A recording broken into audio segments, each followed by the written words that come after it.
Okay, it's 5:30. Let me put my camera on. There I am. Okay. Got my protective gear on. It's 5:30. The August 11th, 2021 special and regular meeting of the Yosemite Community College District Board of Trustees is hereby called to order at 5:30 p.m.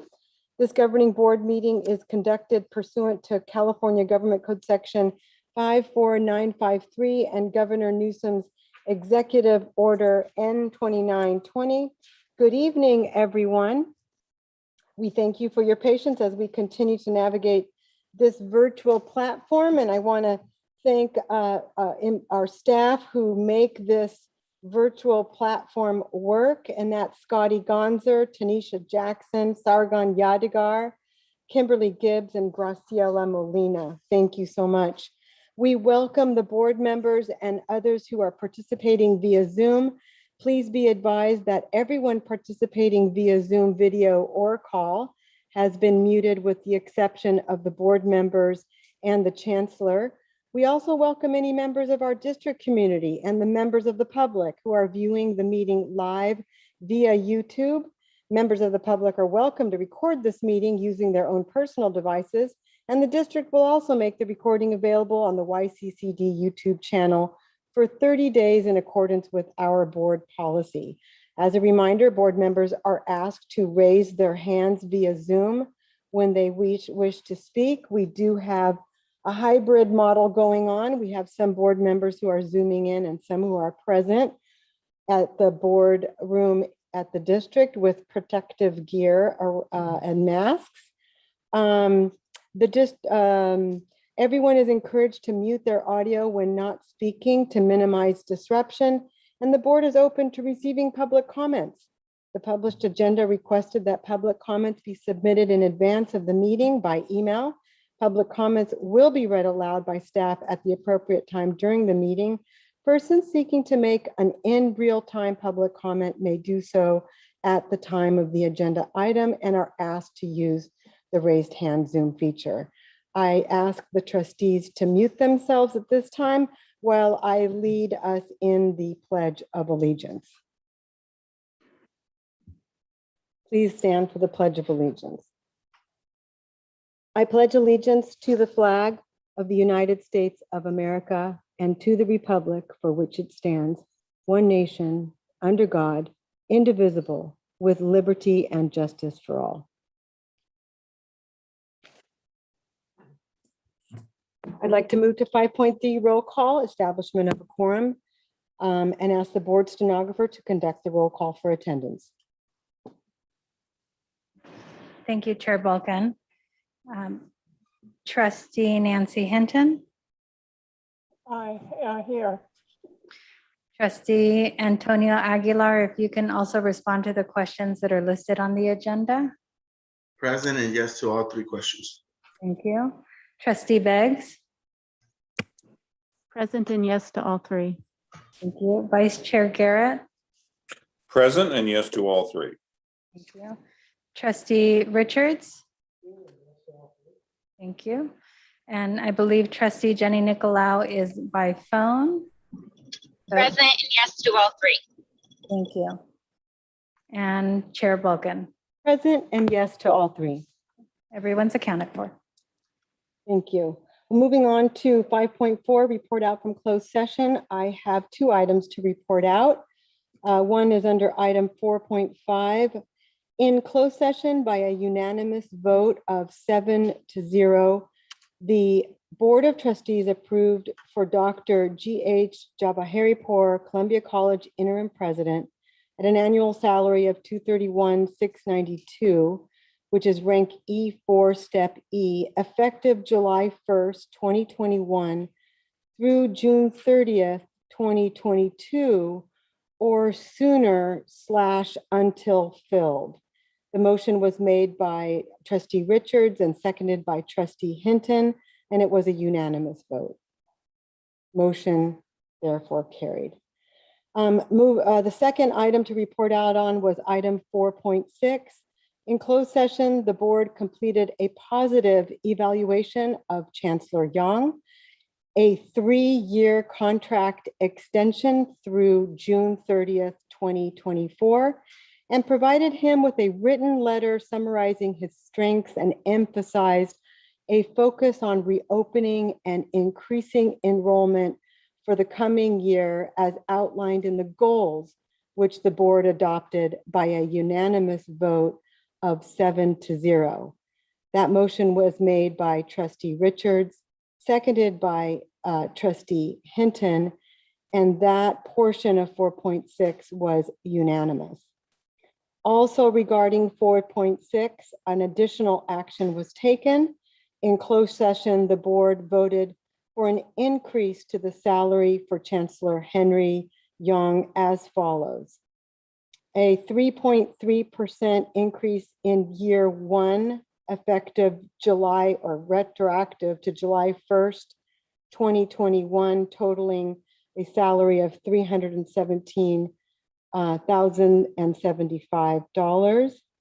And in year 2, providing Dr. Young with a 2.3% increase, totaling $324,368, and agreed to negotiate his salary for the 3rd year of this 3-year contract. The motion was made by Trustee Aguilar and seconded by Trustee Richards. The roll call vote was as follows. The yes votes was Trustee Hinton, Trustee Aguilar, Trustee Richards, Trustee Nicolau, and Trustee Bulkin. And the no votes were Trustee Garrett and Trustee Beggs. The motion carried. That completes the report out from closed session. I'll move on to 5.5, changes in order of business. The board reserves the right to modify the order of business in a manner that it deems appropriate by consent of the board. At this time, I ask my fellow trustees if there is any interest in changing the order of business for this evening's agenda. Seeing and hearing none, there is no need to, there is consensus to keep the agenda as is. Moving on to 5.6, public comments. At this time, I ask the board stenographer to first read aloud any public comments received via email, then introduce in real time public comments requests.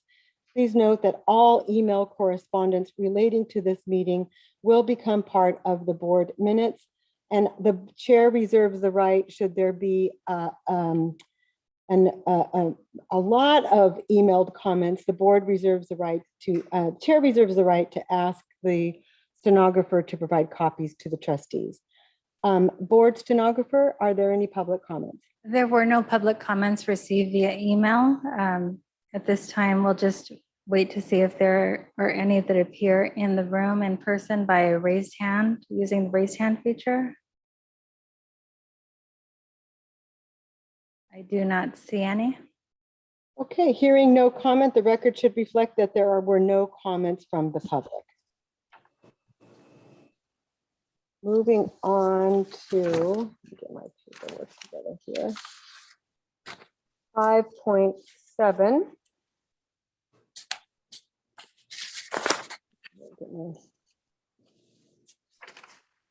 No, moving on to section 6. I'll make sure I didn't skip a page here. Okay. Board Finance Committee report. Trustee Garrett?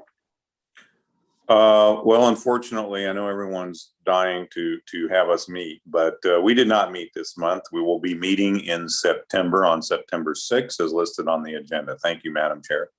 Thank you, Trustee Garrett. Moving on to 6.2, Board Policy Committee report. I understand that Trustee Beggs will be providing comment on this item this evening. Trustee Beggs?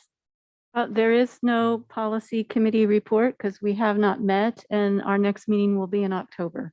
Excellent. Thank you for that update.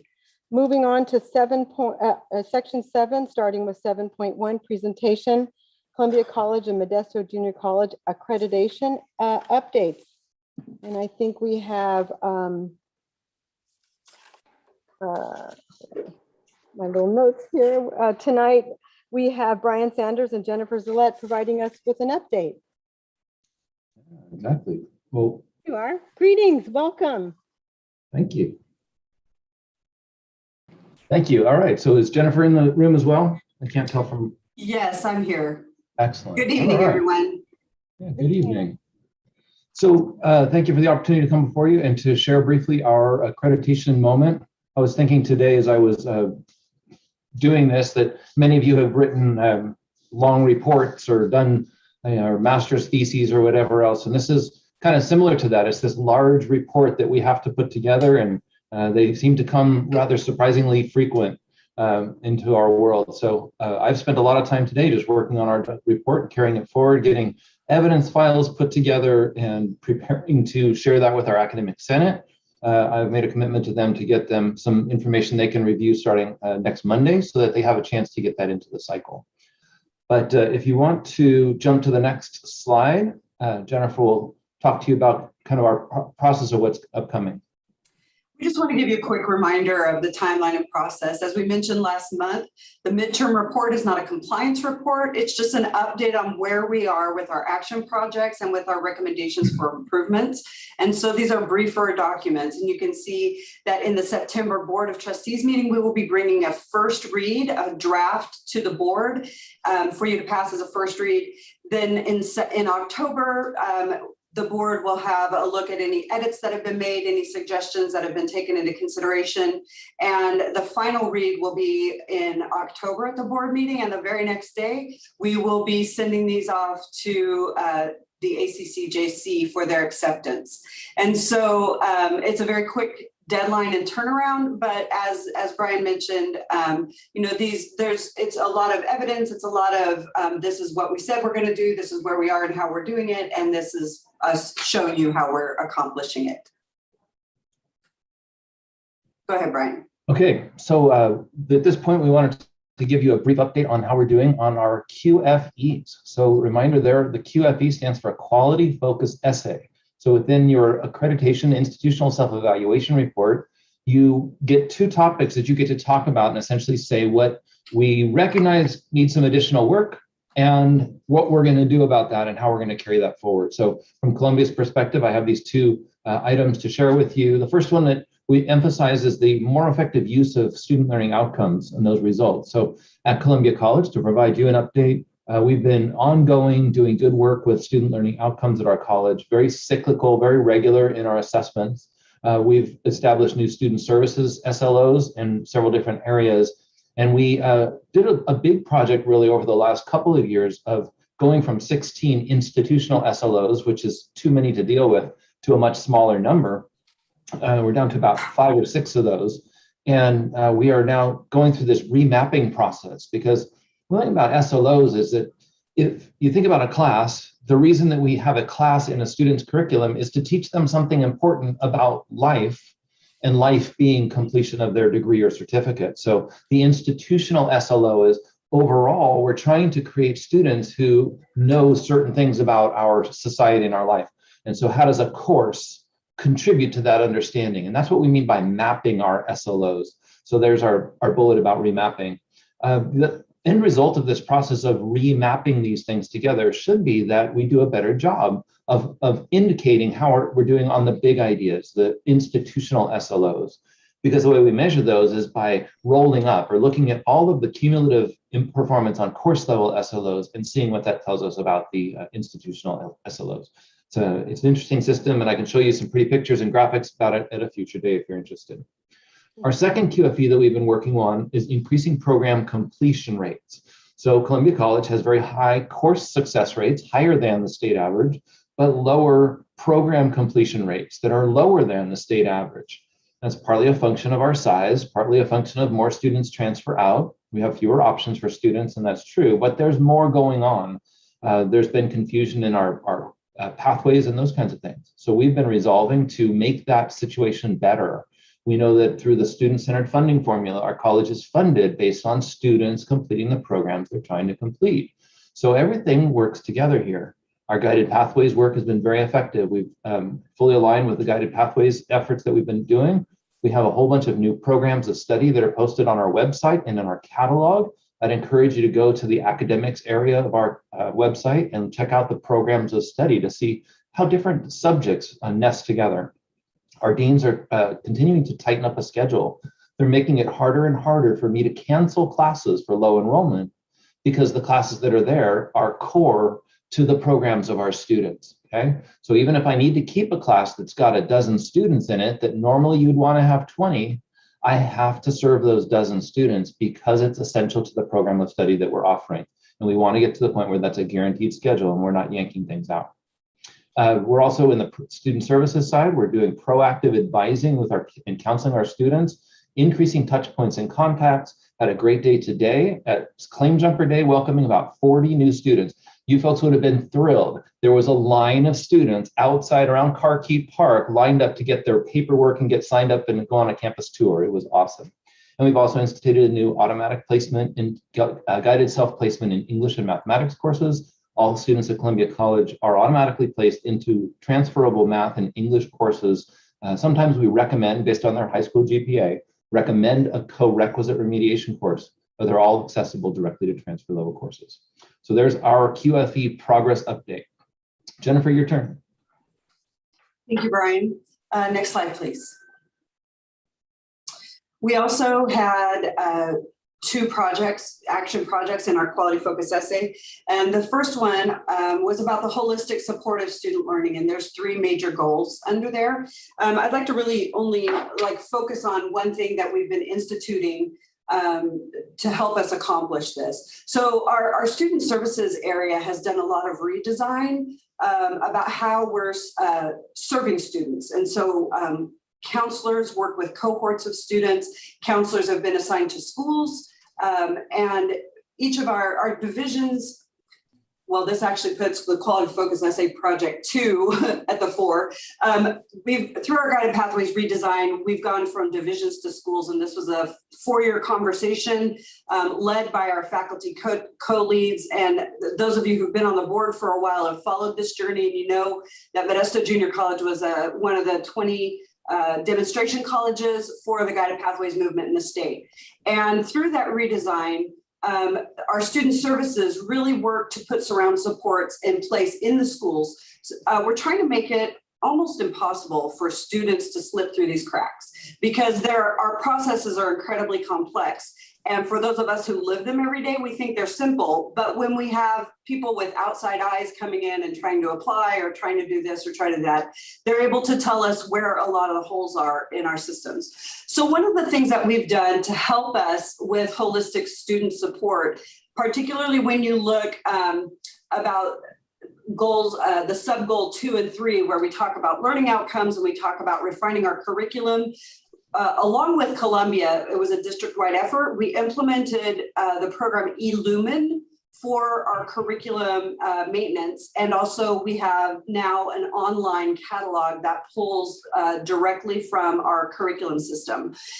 Modesto Junior College and Columbia also use eLumen for the housing of our learning outcomes, and we are implementing it. We're using the template from eLumen this year for our program review, and in our next program review cycle, we are going to utilize all of those features within eLumen because it will streamline all of those processes. And if you look at the bottom point, it talks about the full adoption of eLumen to assist with integrated planning. There's actually one more module in there that once you're using program review and you're using all of these other features, it actually can lift out resource requests in program review if you're using the budgeting module, and it can align them with potential funding streams to kind of streamline that process also. So there's potential there for us to even further maximize the opportunities that we have with this program to work smarter instead of harder.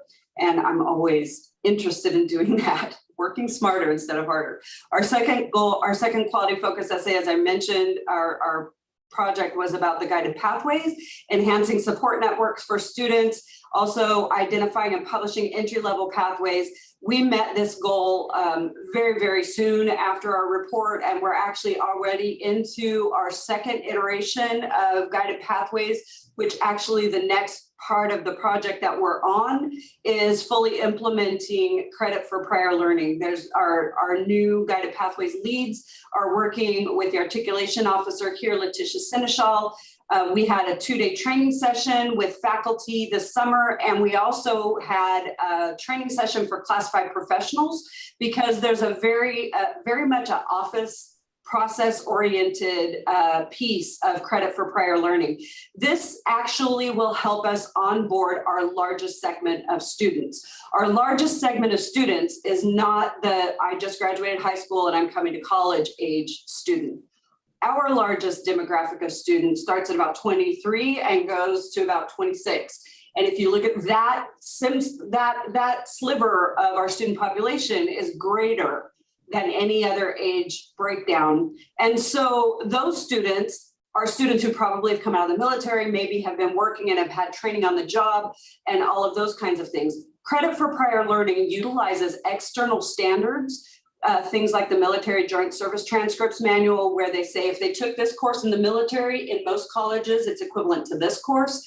Other things like external standards, if they've been trained on the job and passed certain industry standard certifications that we also offer in our courses, if they've passed the standard already externally, there's no need for them to retake the courses. And so we're setting up our processes, and I want to thank the board when you passed the revision of the board policy, changing it from credit by exam to credit for prior learning. You paved the way for streamlining education for this whole population of students. So that's really where we're going with our next, our Guided Pathways 2.0.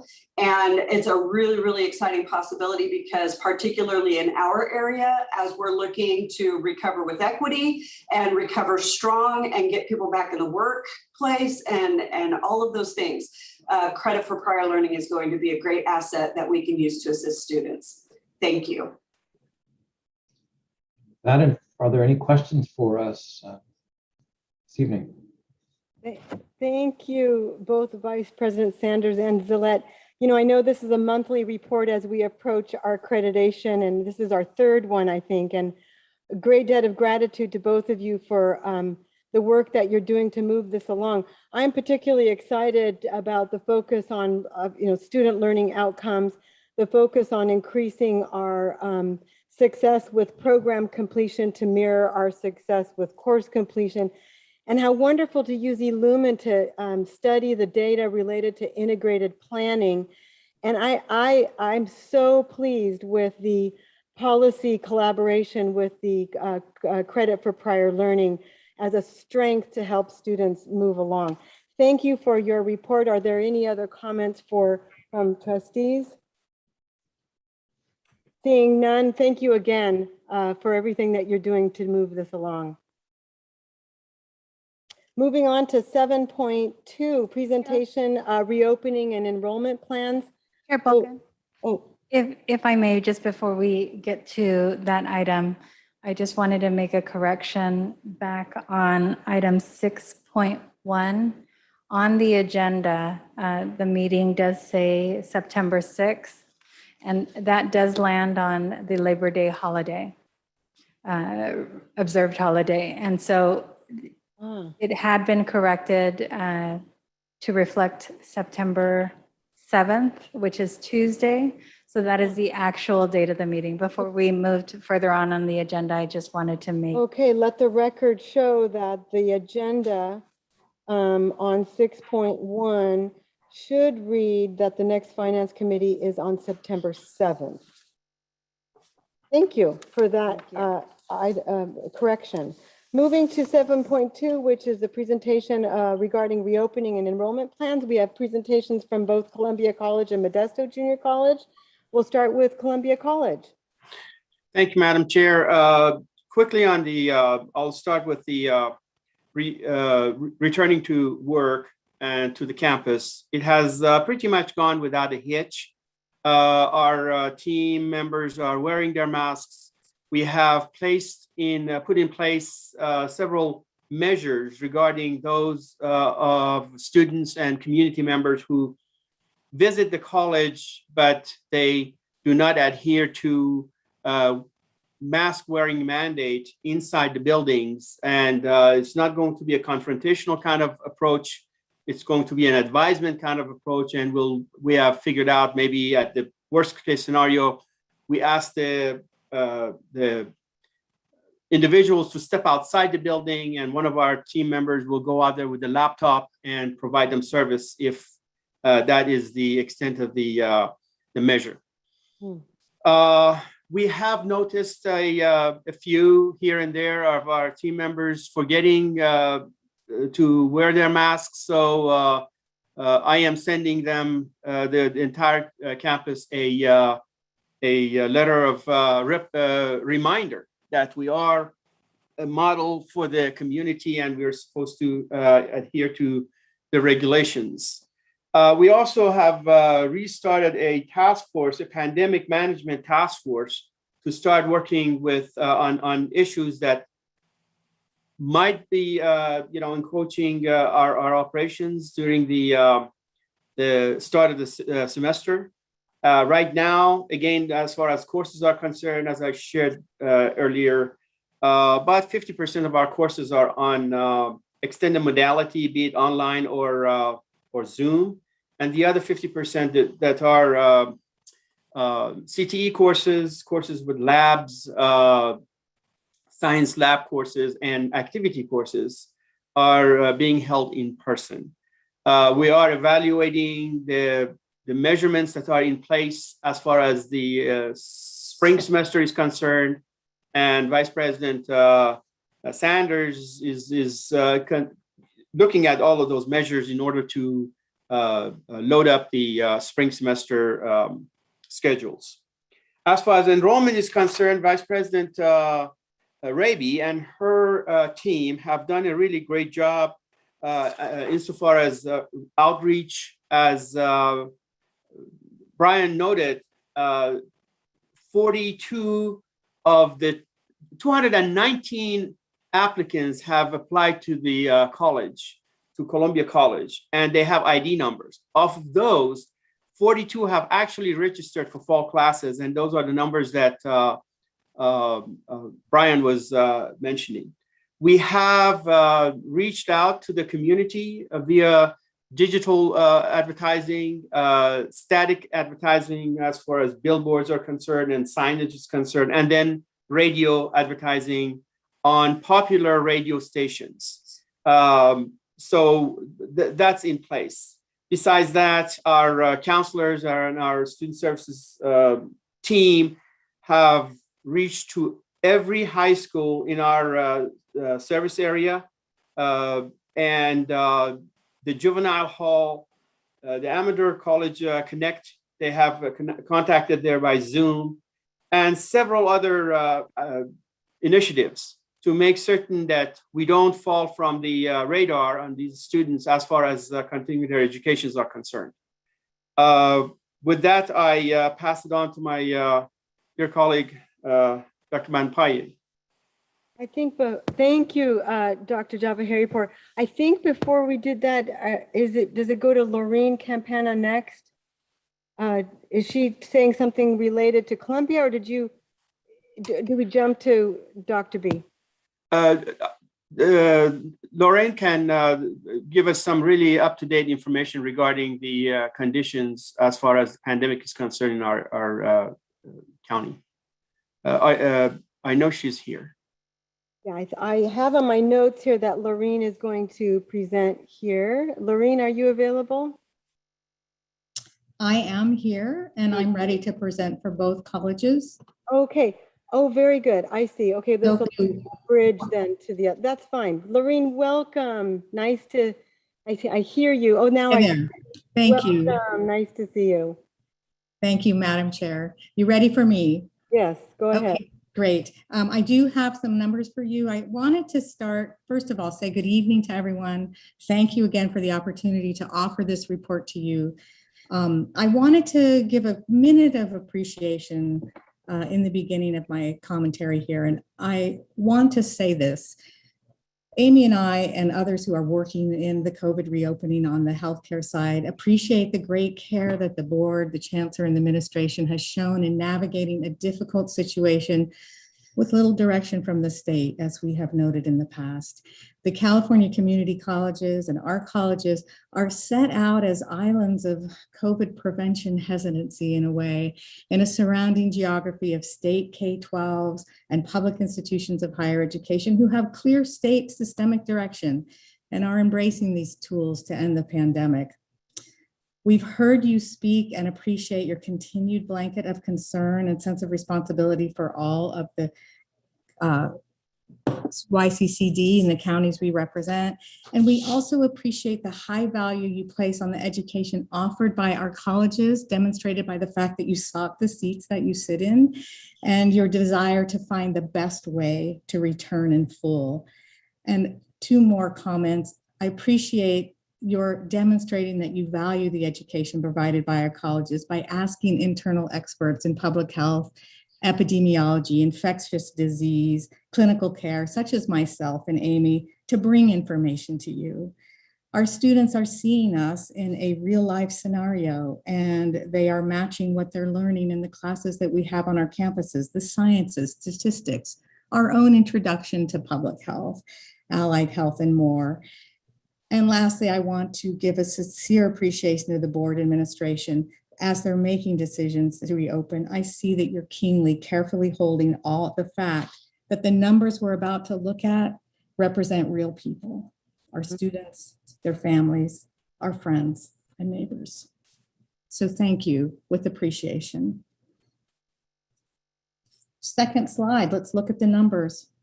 So I'm going to go back to a month ago when I talked to you before. We had in July in Stanislaus County, a case rate of 4.5, testing positivity of 2.4. These are numbers we were getting used to, and hospitalizations of 72 active cases at MJC. And the next slide shows where we are today. A month later, we have a case rate of 25 in Stanislaus County. It actually was over 26 when I looked at the numbers just before coming on. The testing positivity is up fourfold at 11. Hospitalizations are over 100 more than we saw a month ago at 176. 38 are in the ICU currently. And even just a week ago, the hospitalizations in Stanislaus County were 118. So you can see we are on an upward trajectory. The hospitalizations are predominantly unvaccinated patients. Let's look at the vaccinations on the next slide for Stanislaus County. We have a month ago, 32% of Stanislaus County vaccinated, all of the county was vaccinated. I don't have the breakdown that I have in the August numbers, but it's up. Stanislaus County is increased almost by 5%, their fully vaccinated rate of all residents, and of eligible residents up to 47.5% of fully vaccinated. Next, I have the Tuolumne County numbers. So Tuolumne County, a month ago, we had a case rate of 4.9, a positivity rate of 2.1. The day that I talked to you, we had new cases that of 5 and 4 hospitalizations, and I was able to tell you that the case rate and testing positivity had been declining. Next slide, it's a different number. We're up tenfold in our case rate for Tuolumne County in a month. We have new cases of 30 to 40 daily for the last week. And in the last 5 days, we are noting 4 breakthrough cases of fully vaccinated individuals. 1 Pfizer, 3 Moderna. We have 18 hospitalized now, and all our ICU beds are full. Today's numbers, I see we have 2 less hospitalized. And again, the hospitalizations are predominantly unvaccinated individuals, although we note that 1 of our hospitalizations is a fully vaccinated individual. I want to say something about hospitalizations and that we do not have increases in death rates at this time. We'll look for that in a little further on, but we still want to avoid cases of COVID, and we want to allow our health institutions to take care of what they receive. And again, just like in the prior surges, when we have these numbers that fill capacity, we lose the ability to take care of our entire populations and the entire spectrums of needs that they have. Next slide for the Tuolumne County vaccination rates. We have remained flat. In July, we were about 50% of the eligible population vaccinated with those numbers that you see. And this month, we're just up to 52%. It's still a good number, but it needs to get higher for us to move on and out of this pandemic. The next slide, I'd like to just review what you already know, but put it on one slide about the COVID Delta variant. Nearly all new cases are the Delta variant. It is 60% more contagious than the original Alpha COVID. We're going through the Greek alphabet. There's actually a Delta plus now. So the reproduction ratio means, you know this, but when someone is infected, the Alpha initial COVID, there was an estimation that 2 other people will be infected. With the Delta, the reason that we're seeing these numbers go so high is 1 infected person is expected to infect 5 to 8 others. This is quite a larger, broader chain of infection that we are going to work to break. The infections seem to begin earlier by day 3 or 4. And because we have such a high number of our elder population over 65 vaccinated, the infection, hospitalizations, and deaths are in younger cohorts now. And I want to mention that luckily we are not seeing the spike in death that we have before, but we still want to prevent COVID infections because of the long haul debilitating syndromes that happen in about 10% of the cases, which include cardiac disability, chronic pain, chronic fatigue, brain fog, things that you just don't want to have, and they're undetermined length for some. And of course, as I said before, we're seeing breakthrough infections of the fully vaccinated. That's not the best news that I can give you. Let's look at the next slide for what I would like to recommend. So currently we have returned to a policy of indoor masking. We have returned, I believe it's district-wide, the distances of 6 feet in classrooms and the continued recommended of hand washing. Now, in order to work to break these chains, flatten this particular surge for our communities, we strongly recommend following the recommendation of CDC IHE of weekly PCR testing for unvaccinated staff and students. We want to continue to promote and offer vaccination to staff and students on both campuses on demand as we possibly can. And then we ask for third-party contact tracing to support this increased volume of cases that represent student and staff quarantine and isolation and can find those positive cases more quickly than we can and hopefully break their ability to infect others. So, you know, what do we know about COVID? We know that the indicators are up, positivity, cases. We know that unvaccinated individuals are most affected. We know that a vaccination affords a protection against getting an infection and becoming hospitalized or dying. And we know that masking paired with vaccination can flatten the current surge curve while remaining open and allowing our hospitals to admit and manage the caseload. So that's what I have for you. And again, I appreciate your situation and your dedication to keeping us healthy and open. If you have any questions, I'd be happy to try and answer.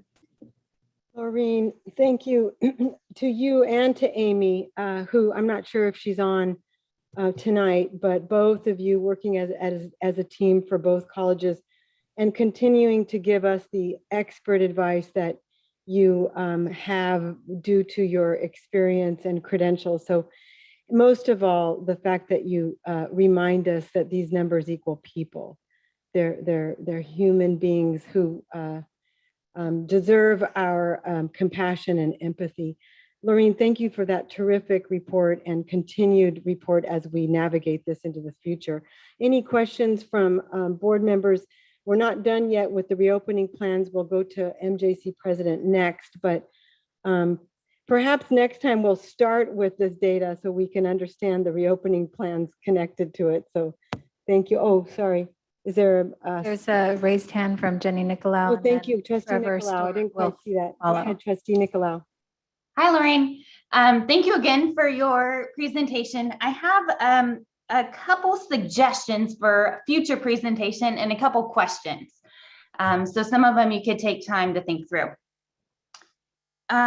What I would appreciate next time we talk about this, two things. One, I'd be really curious if you could pull forward that number related to COVID cases or natural immunity to date. Once again, I just feel, and no reflection of you personally, I just feel like it's really missing in the conversation. How many people have natural immunity? Secondly, I would love for you to touch on today or in the future, really what I would call the pandemic of mental health. I am very concerned about the number of suicide that we see in young adults and especially in children. And I want to make sure that as we talk about protecting our students, that we are not just talking about COVID, we are talking about health. And so I'd really appreciate you bringing that into perspective for us. As we talk about weekly testing, I think it was your last slide, maybe three questions. And my dog is here and just got a toy. Who covers the cost of those weekly testings? Who are the results turned into? And what is the required turnaround time? And that one I think I know, but I want to give you a chance to address kind of that situation for those who fall under that category if this moves forward. Again, thank you for what you do. Tough topic. I don't envy you at all, but I want to ask some tough questions as well. Trustee Nicolau, thank you very much. You want me to answer, Madam Chair? Yes, please go ahead. Yeah, thank you so much. I took notes, so I will look and actually reach out to our public health officer to talk about how he estimates community natural immunity. So I will find that out for you and bring it. And then I so agree with you that as a holistic care practitioner, I am an integrative medicine fellow. I don't usually look at single topic breadths of health. I usually look at everything. So I would be happy to see how I can address the mental health issue. But one of the things I do know is as we remain fully open while we go into this next surge, that's the best thing that we can do. That is going to help a great deal. And then the weekly testing, I think Vice Chancellor Stewart is going to talk about some of the costs of testing. We do have some new programs that we're using, and I don't know the exact cost of those. The state color lab has been very low cost, but again, I'll leave that to our financial officer. And the turnaround time is, there isn't a requirement except that it's weekly, but I will tell you that the turnaround time has been about 36 hours. It's been pretty quick. And you know, that's been helpful. Okay. Thank you. We look forward to your report next time. Any other questions for Lorene? Actually, I know that Trevor is coming next before Dr. B. Trustee Beggs, were you? I just wanted to echo what Trustee Nicolau said, and I wanted to know why, I mean, I know you don't know the answer, but am I not speaking enough into the microphone? Yeah. This was on. Sorry. No, we do hear you. Okay. I don't know. I think she wanted me to eat the microphone. Anyway, what I wanted to know was people who have recovered from COVID and who have natural immunity, that can be tested. So are we going to test? It just seems punitive to test them every week if they haven't had a vaccine, but if they've had COVID. And I just wondered if there's any plan for not testing them every week or what? Again, Trustee Beggs, great question. And I'm going to refer to my public health officer, who's an excellent both public health and epidemiologist, on what is our current state of considering natural immunity and measuring such. Thank you. I appreciate it. Very good. Any other questions from trustees? Oh, Trustee Hinton.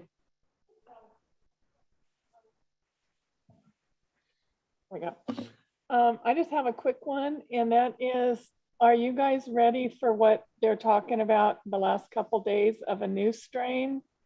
And what is the campus looking at on, I think it's like a Lambda or something like that? What a great question. If I can also answer, Yes, Chair. go ahead. Yeah, and I usually have prefaced this talk in the last two times we've met, is that we are always looking at the current state, the snapshot, the wedge of today, with the expectation that things will change. We would hope that the change is going to be a resolution, as we did last time, but that hasn't happened. As far as being ready, we will watch. The most ready we can be is to institute our most robust prevention practices, because they will work for any virus. Like I said, the Delta Plus is coming. The Lambda is not looking as strong as the Delta. Neither is the Gamma, Beta. There's others. There's one that just has a number right now, and I'm sorry, I don't know what it is, but we're watching. It's a Delta Plus. We're watching that one. So to be ready, we'd be as ready for any virus that came with the prevention practices that we institute. Thank you.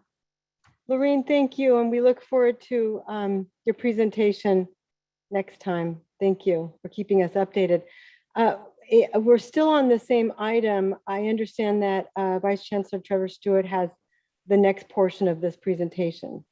Yeah, to follow up with what Lorraine was speaking about, and to really highlight how things change, just today, the governor announced that all K-12 employees will be required to vaccinate or to test weekly.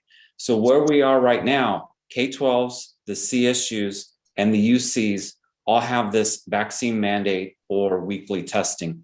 We're the only entity in higher education or in education in California that's currently excluded from that. So time will tell to see if we also are added into that requirement. And as we continue to go through this, we continue to react and positively do what we can to protect our employees and our students.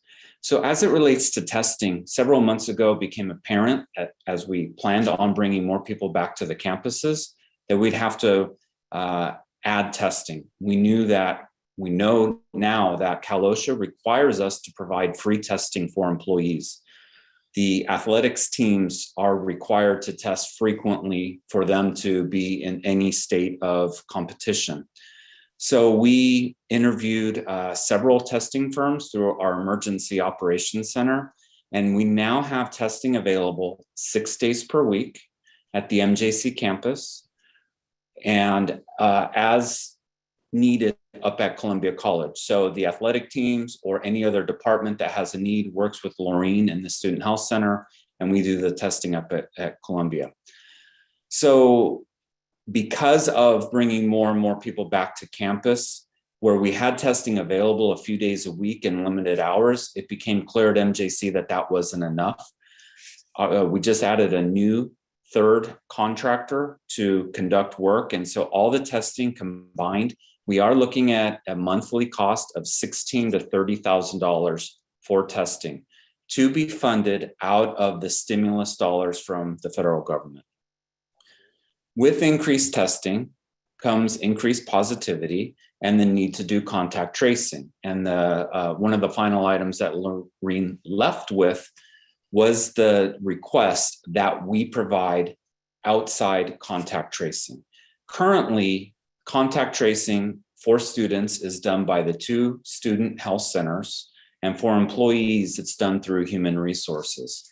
And the number of positives and quarantines and contact tracing has gotten to the point where the student health centers have not been able to focus on what their regular job is, which is providing those services to students, which includes, to a certain degree, mental health services as well. So our Emergency Operations Center has been looking at contractors to bring in. There are different types. There's an app-based contact tracing, which is hands-off.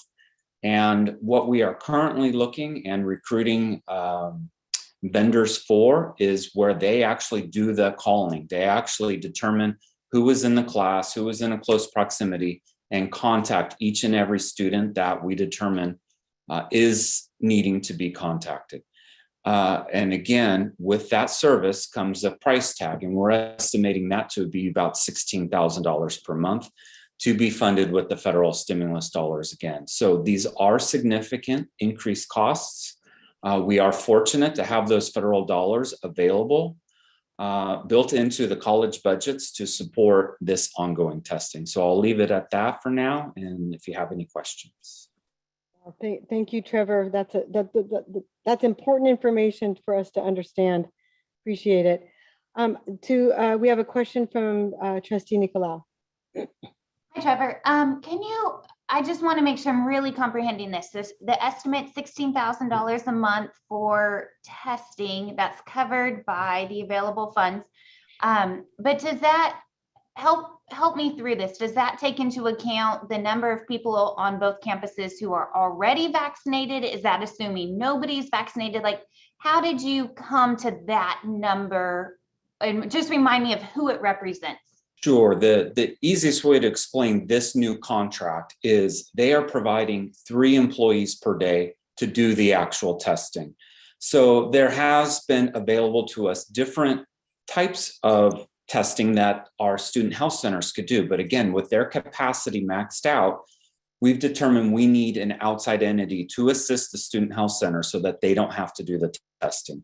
So it is at MJC, it's a minimum of $800 per day for those 3 employees to come in and do that testing.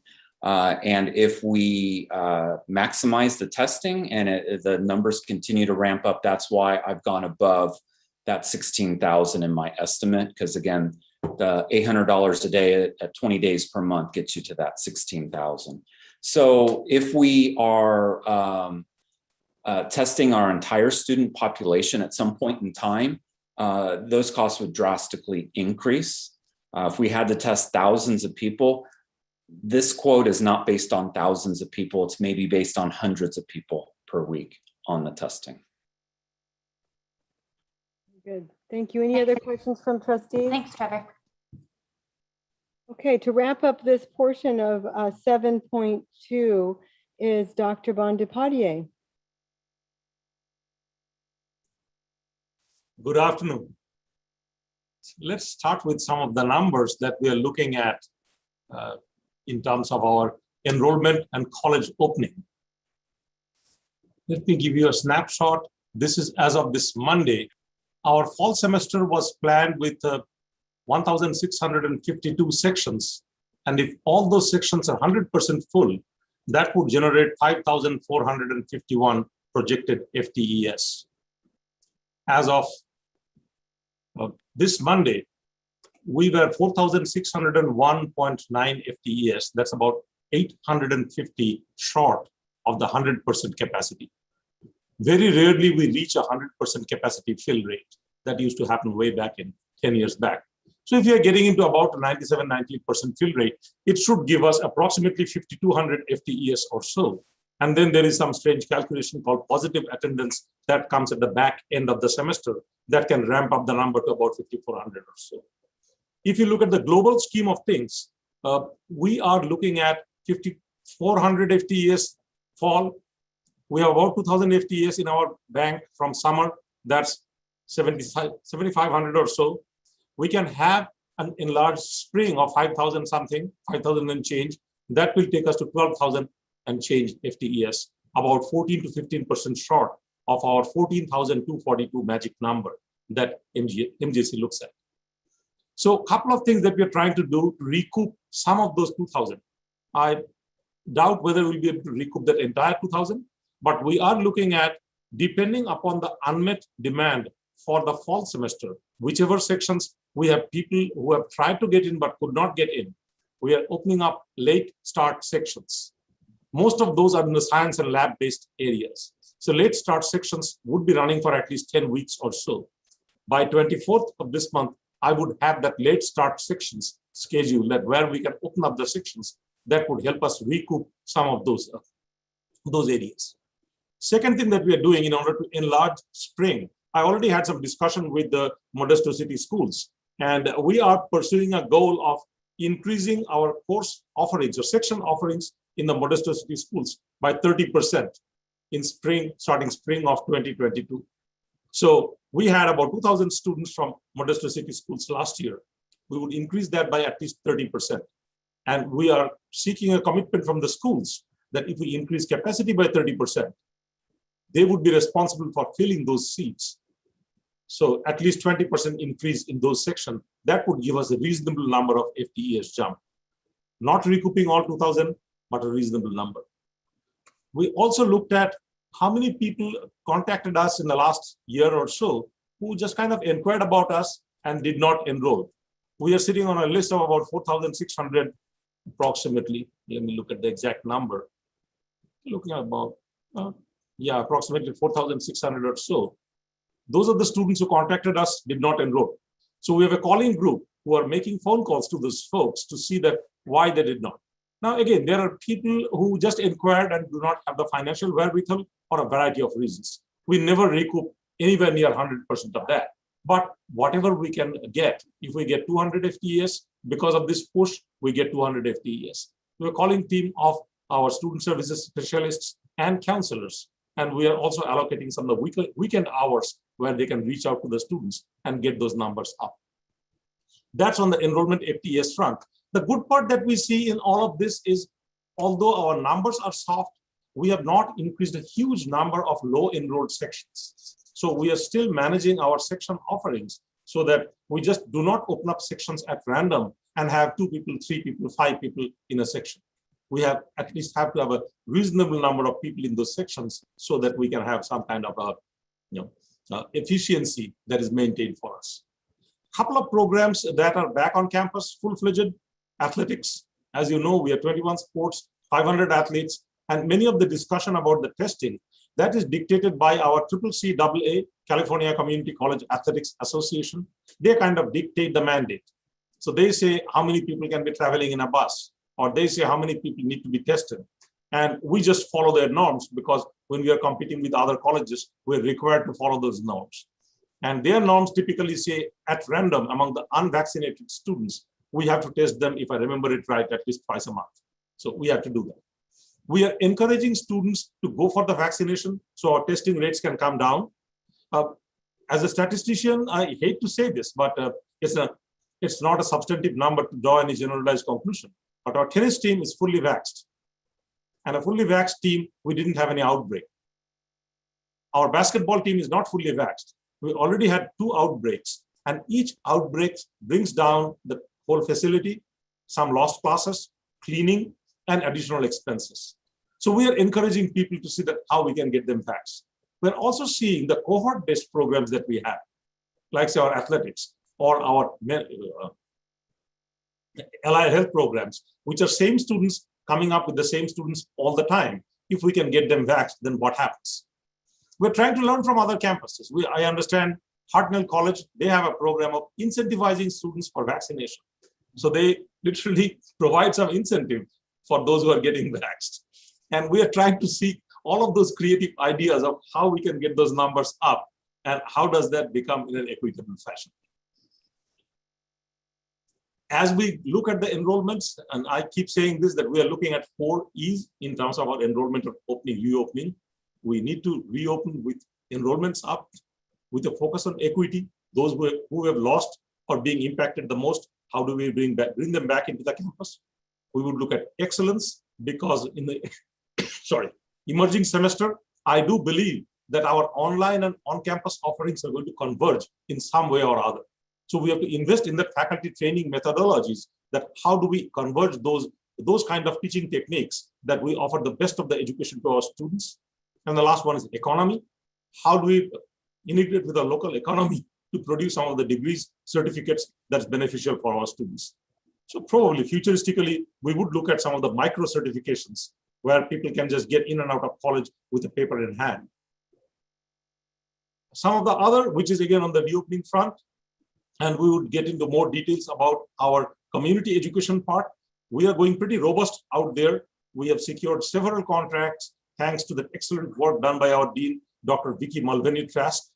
We have a significant foray into our different partnerships, and that's also helping our community, our career technical education segments, that we do partnership with these local businesses and we can provide training for them. I will stop there. That's where I am. Questions, comments? Thank you, Dr. Bondipartier. I mean, and to all of the presenters for this very important portion of our learning. And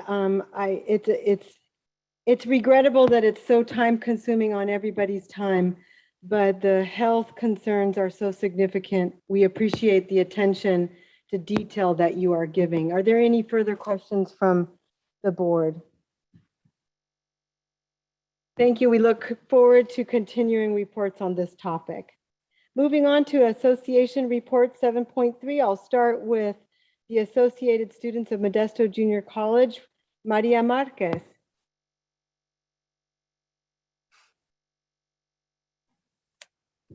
Hi, Maria. Hello, good evening, Board of Trustees and Chancellor Young. I'm glad to see you all this evening. I'll go right in with my report for ASMJC. ASMJC had their leadership retreat this past weekend, where we had different activities such as team bonding activities and training sessions that helped us how to write resolutions and state legislative priorities. Thanks to this retreat, we are very much closer, and we will continue to build leadership bonding. ASMJC is very excited about being sworn in next week. We would like to thank MJC's executive leadership team for being part of this special moment for us. In the first week of school, we will be hosting Welcome Week, in which we can bring positive and welcoming energy for our students. We are very excited to welcome the new semester. And lastly, through the fall semester, ASMJC will be continuing to accept applications for students who are interested in a role as a student leader. And that's pretty much it. Thank you for your time. And are there any questions? Maria, thank you. What an exciting way to start the year with an actual welcome. Thank you so much for everything you're doing to make this new year start with such a warm welcome. Appreciate it. Any questions from the board? Moving on to Associated Students of Columbia College, our ASCC President, Ricky Lee Corba. Ricky? Hello. It's nice to see you all again. The ASCC and I are looking forward to getting started on work once the semester starts, but that's not to say we're not working already. Our current goal right now for the first few weeks is recruitment and education. We have a pretty small Senate right now, and we hope to expand it once the semester starts with such activities like weeks of welcome and just general outreach with being in classes, Canvas, and just people coming into the student center. But with the small Senate we have right now, we aim to teach them all there is to know about parliamentary procedure and how to make the best of representing the students of Columbia College. One thing we are specifically working on right now is getting participation back on campus in the way of clubs. I personally have reached out to some past club presidents and other people who have emailed me about starting clubs and got them the information needed to help them recharter once we get sworn in, once the semester starts. But that's all I have to report on this meeting, and I look forward to seeing you all at future meetings this semester. Thank you. Thank you, Ricky. Small but mighty, it sounds like. And what a great effort you're doing to encourage new students and returning students to participate in the work that you do. Thank you so much for your presentation. Moving on to CSEA President Roberto Reyes.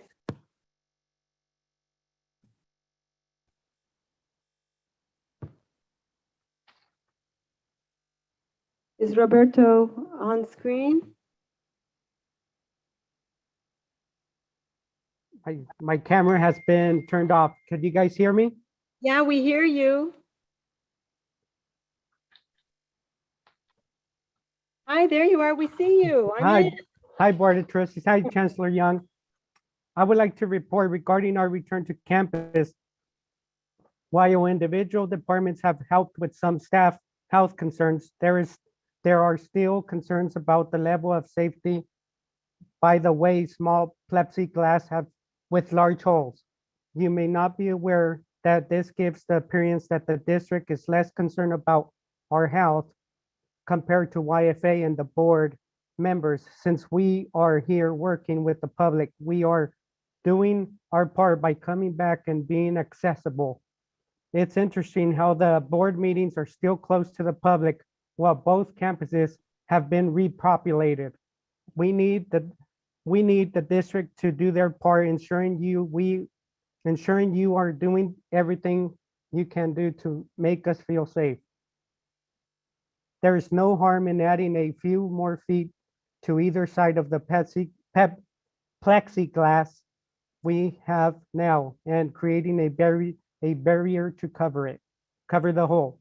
This would show good faith, effort, and the district is with us in our concerns and not bargaining with our health. The message that CSCA wants to share is that we want to see fairness, equity with all work groups on campus. Thank you very much for your time. Roberto, thank you so very much. I and perhaps my colleagues received a similar email, and I want to acknowledge the importance of addressing the issue of your safety and anyone else working at YCCD. And I appreciate your candid remarks and your willingness to bring those forward. I can trust that our chancellor will assign the appropriate communication tools necessary to resolve any concerns around the safety of our employees. And again, thank you for your candid remarks and willingness to speak on this important topic. Thank you all. Thank you. Moving on to number 3, faculty representative to the board, Alan McKissick.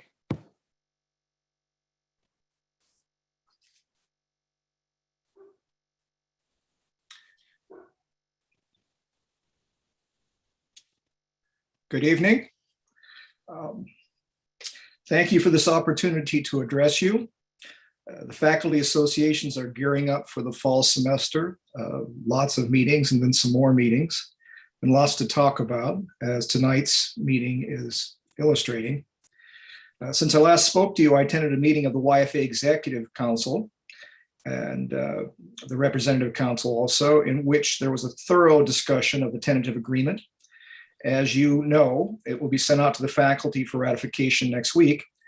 As I listened to the discussion, I could not help but reflect back and contrast the atmosphere to the crisis over the faculty contract in our district several years ago. That crisis was a long time coming, but luckily for all of us, a reform-minded chancellor and board members were ready to step up and go above and beyond with faculty leaders to resolve the crisis.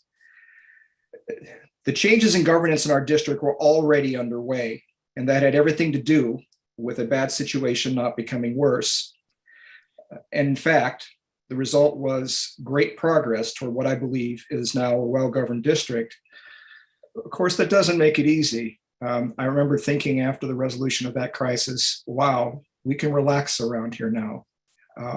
And of course, pandemic happens instead of your plans. But I'm listening to the conversation tonight and how open and frank and direct and collegial it is. And I think it illustrates what we do well. And thank goodness we do that well, because this isn't easy. I know the board has completed its evaluation of Chancellor Young, and I know that in closed session, you have heard the strong support from the faculty associations for our chancellor. The reference in Chair Bulkin's report that began this meeting shows that support sounds like consensus with the board. I recently had a very enjoyable conversation with Chancellor Young over lunch. Quite evident were the personal and professional qualities that you heard reflected in faculty leaders' remarks already. I've certainly made similar remarks in past board meetings, but I want to add another observation, and that is that he strongly supports you. In my conversations with him, it is quite clear that he believes in an informed, engaged board and in the board's agency as a body of elected officials, and that agency must be respected and supported. Last week, I attended another discussion of the issues we're hearing about tonight, and that was the district council. And that's a good-sized group representing constituencies from across the district. And I remember hearing CSA President Roberto's remarks, among others. And the meeting was entirely devoted to issues concerning reopening and returning to campus. Leaders of the districts and constituencies were engaged in providing answers, ideas, and framing questions still to be answered as we deal with all the moving targets in our situation. It was very reminiscent of tonight's discussion. That effort continues in the reports you've heard this evening, of course. And I think we need to keep doing what we're doing, and I have every confidence that we will. Thank you again for this opportunity to address you. Thank you, Alan, for so many things that you said this evening, especially acknowledging this challenging work before us and everywhere across the state, and perhaps this nation, addressing this question of how to proceed under these circumstances. And thank you for acknowledging that we're in this together and collaborating together. Appreciate you very much. Now, moving on to Academic Senate activity reports. First is Modesto Junior College Academic Senate President Aisha Saleh.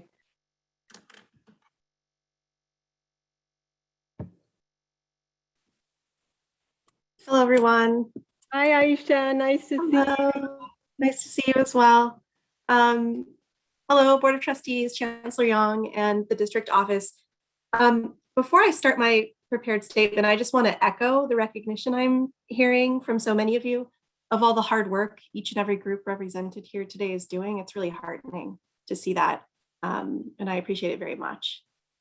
Okay, so we are at MJC very swiftly moving toward the start of the fall semester, which makes for an exciting and busy time for faculty. The start of a new academic year is a really special time that, for me anyway, really seems to be brimming with so much energy that you can practically feel the buzzing. With the new school year comes a fresh start and endless possibilities paired with healthy doses of hard work and first day nerves. Those first day jitters never seem to completely subside, no matter how many years I teach. This school year is a little different than others, as some faculty will stay working from home, while others are returning to MJC as we continue the rollout of our safe transition back to campus. With transition comes some uncertainty. We're hopeful that our community, district, and board and college will continue to prioritize safety, student access, and flexibility, as these are paramount to student success and a productive academic year. We've made some difficult choices to keep our community safe, and I know I'm personally thankful for the support of the board, the chancellor, the district, and the administration that they've given our college in this regard. And it'll take us continuing to work together and sometimes making difficult decisions in order to be a model for our community so that we can keep providing the services we do. The Senate will be starting the semester with our first meeting on September 2nd, where we'll be working on a variety of issues. We are reevaluating our processes for credit for prior learning, or CPL, with the hope that having a strong, consistent, and accessible system in place will give more students credit for the skills and training they've gained outside of the classroom. Not only will this have a positive impact on student equity, but we're hopeful that by making CPL more accessible, it will have a positive impact on enrollment by encouraging community members who've received outside training to attend MJC and earn a degree. We will also be working on hiring prioritization, continuing our work related to guided pathways. We'll be contributing to the development of an updated strategic plan and the accreditation midterm report. And we will continue our lively discussions on the impact on students and pedagogical implications of some of our newer course modalities. These are just a few of our first tasks as the Academic Senate does the work needed to serve students, the college, and our community. We look forward to continued collegial collaboration with the Board of Trustees and the Chancellor and District Office to enable a safe and productive academic year. Lastly, we are eager to continue developing a strong and cooperative relationship with ASMJC. We may not be a 30-second walk from one another at the moment, but I'm positive that we can bridge that distance and work to serve the students at MJC together. And that concludes my report for today. Thank you. Thank you, Aisha. I can't get over just smiling and thinking about the feeling you re-injected me with about this special time starting back to school, or to any school, this time of year, and the excitement that's in the air. In fact, Trustee Nicolau shared with me that today her daughter started school today, and she showed me pictures. And when you were talking, I was reminded myself that I slept in the outfit I would wear to school the next day every because I didn't want to miss anything the next day. So thank you for reminding us what a special time of year we're about to launch, and for your report. Appreciate it. Thank you. Thank you. Moving on to the Columbia College Academic Senate President, Lana Von Epps. Lana, are you there? I am here, and I would like to be able to start my video. There we go. Start my video. All right. Well, hello. Good evening, everyone. It's so nice to see some of your faces. It's great to be here. And, Laureen Campana, thank you so much for your presentation, right? I think about how we are a college whose purpose is to educate. And I am so thankful that we have these amazing experts in their field who can help us process all of the vast amount of information, or even sometimes misinformation, so that we can sort through those things and make the best decisions. So thank you. I second your refrain of healthy and open. I think that is best for everyone. So Columbia College, we are wrapping up our summer sessions. I myself have just one day left of my intense 7-week summer statistics class. One more day, and I know the other sections that have lab classes or things that have been at Baker Station have been wrapping things up and getting ready to jump into our fall semester. There are going to be instructors that are continuing to work from home. When we were making the schedule way back when, and we had so many unknowns, that it was like, well, what's the best way I can serve my students and prepare? Well, let's have the modality that is the most expected. Okay, we'll continue with online for now. Some other people are deciding that face-to-face interaction is the only way to do things, like a biology lab, and are then going to be meeting on campus. No matter what modality, there's pros and cons to all of them, and a whole lot of work. And yes, those first day jitters, they never go away. And I hope not. I hope those never go away. Academic Senate is planning our faculty retreat coming up for this coming Friday. So if you're keeping track of dates here, I end my finals week on a Thursday, and I've got faculty retreat on Friday. I am ready to rock and roll. We are planned for meeting on campus at Columbia College. We usually have our faculty retreat at Baker Station, but it's been so long since we've all been together on campus that the vast majority of us said, let's meet on campus.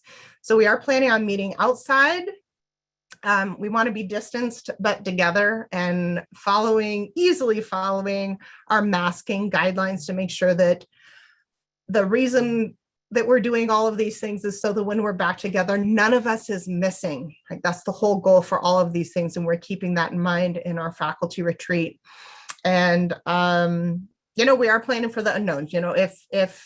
If it just so happens that there's smoke in the area, or increase in cases, or a heat wave, or what was it, murder hornets? I think that was one of the other things we were worrying about. If any of those things happens, we've got a second and third and fourth ways that we can gather and work on our materials for faculty retreat. And we've got a great lineup. We're going to be talking about brain targeted learning, and about how we fire hardened the campus, and some silver linings of the pandemic, right? There have been some good things that have happened in this last crazy amount, along with all the stress. So of course, we're going to also talk about this is your brain on stress. And all of these topics are going to be led by Columbia College's own. So really celebrating the community that we have together. We've got other things coming up. We've got an instructional skills workshop We've got a welcome week. We are prepping students and staff and teachers to come back to the fall with vigor. We've got our first academic senate meeting this coming Thursday, the 19th, our first one since April, since we do not meet over the summer here at Columbia. So we're excited to recruit volunteers, or maybe voluntolds. There might be a few of those too. But recruiting for committees, standing committees and ad hoc committees, we've got a lot of things going on. So, hey, Ricky, if you are looking for some faculty members to join in on your parliamentary procedures, I'm sure there'd be a few people that have like, I don't know how to do these academic senate meetings. I need some help with Robert's rules too. So let us know if we can join you in that meeting, especially for our new faculty. Other things going on at our first academic senate meeting this coming Thursday is we are going to be getting our second reading and also rolling out our new steps and process for our faculty hiring prioritization to be a more collaborative and a little bit more clearer steps of who is doing what and when. So that is something I've worked on the last year with Academic Senate and ad hoc group, including Brian Sanders. Thank you so much for all of your input. We couldn't have done it without you, but we're looking forward to be like, hey, what is going to be looking into the next 30 years, not just the past and our history, but what's coming next in the next 30 years, and really planning our faculty hiring in that way. Let's see, we're also going to be involved in a search for a Columbia College president. And thank you, GH, so much for everything that you've done for us in this interim time. And who knows which, and Dr. B, thank you too also. And who knows who's going to take the reins next and lead us into the next era of Columbia College president. I do want to give you an update. Dr. Joe Manlove in the math department, I've been sending out some updates on him. He was terribly injured on May 30th. And since then, he has been making a pretty miraculous recovery. He's kind of hopping around and doing his thing, and he's got a great attitude. And I am incredibly grateful that not only did we not lose him, but I actually think that he's probably a better person now, because he's like, I'll be darned, I can get hurt. Well, okay, let me take that with a grain of salt, but he's doing well. And thank you all so much who have reached out and offered support. He did not want to do a GoFundMe for anything, even though he's like, come on, we could I don't know, do something neat. But he's like, no, I don't want to do any of that. But thank you all for reaching out.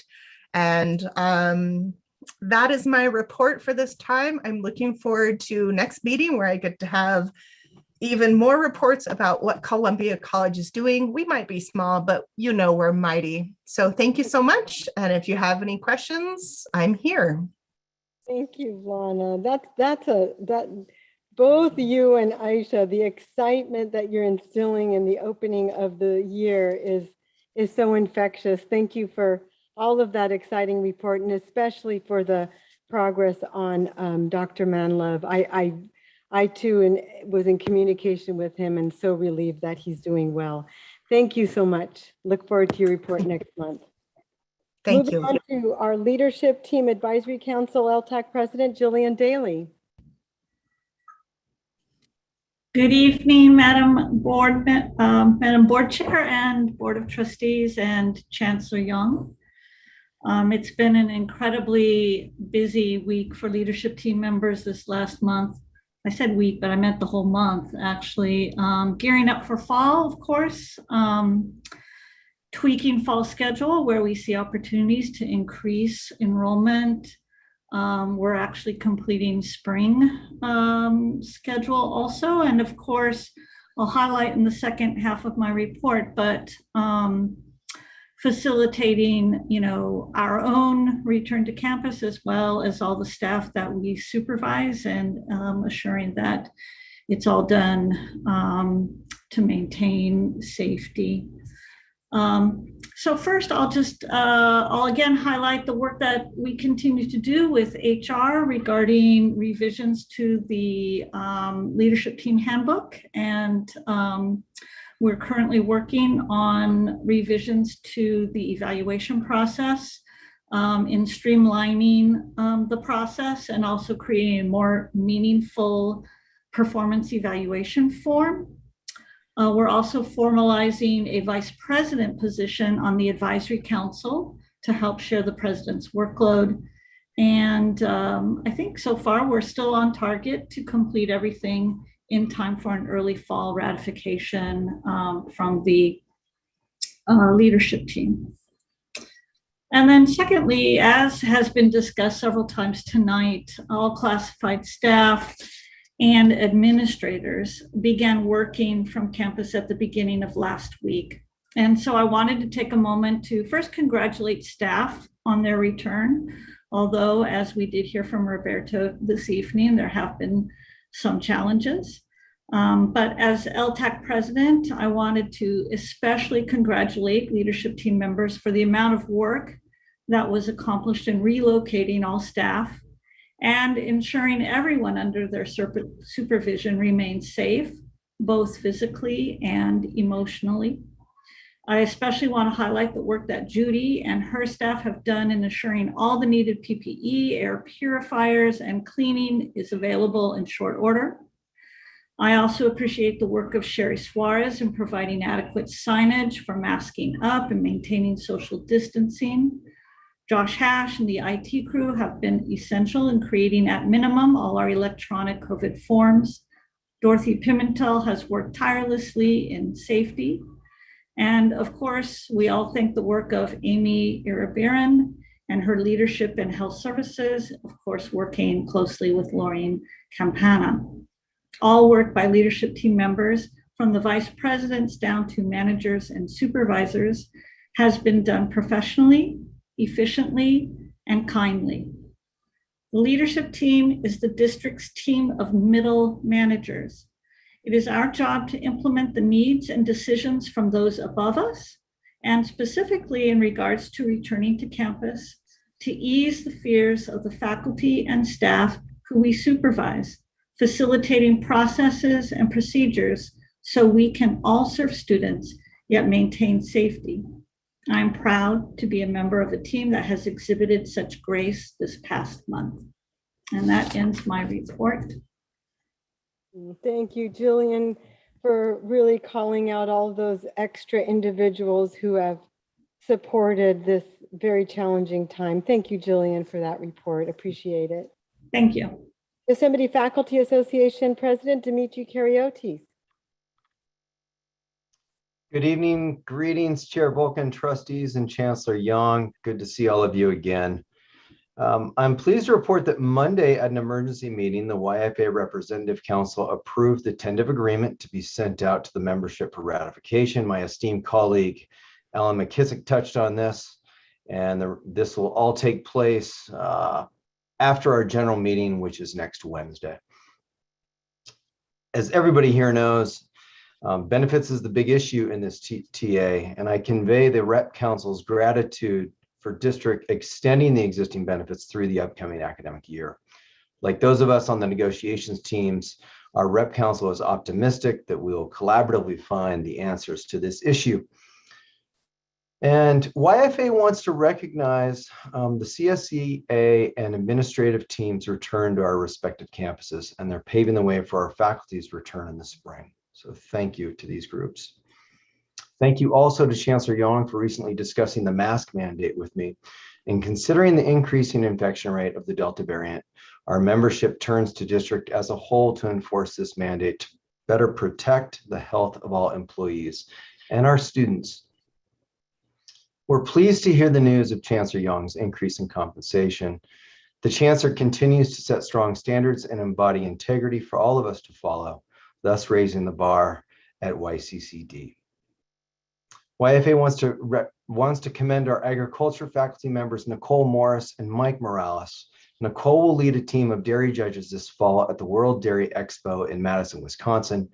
Mike will take a group of MJC students to the California Pest Control Association conference, where they will make connections that often lead to job placements. Even through COVID, it's impressive that our faculty continue to provide these experiences to our students. That, folks, concludes my report. Thank you. Dimitri, thank you. And I can't help but admire, well, everything that you said, but in particular, admire you for acknowledging the classified support that prepares the way for the faculty to come in and do their job. That was classy for our classified. So thank you. Thank you very much. That was very, very nice. Moving on to 7.4, presentation and updates from our Chancellor. Thank you, Madam Chair. I'm going to begin my comments this evening by addressing the presidential search for Columbia College. So my remarks will be focused on the process. As you know, the presidential search takes time, and we always want to be inclusive, and we look for participation from a diverse group of folks from the campus constituency, and plus representation from the community. So we have that in mind. And then, of course, it's how do we go about getting it done? There is one of two ways. One, we could have the search conducted through our own HR with no outside assistance. Two, we could look for outside assistance and select a search firm to assist us in the process of recruitment. There's a difference to both ways, of course. If we were to do it by ourselves, then of course, there is no additional costs involved.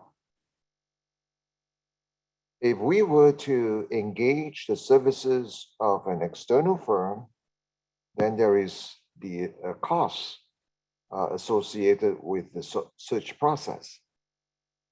From the estimates, from the proposals that we received many months ago for the MJC presidential search, from the requests for proposals, the RFPs, the range was from $31,000 to over $71,000 or $72,000. So there's a range in there.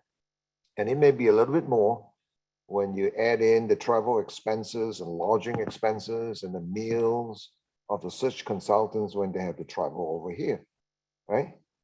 So there is an extra cost.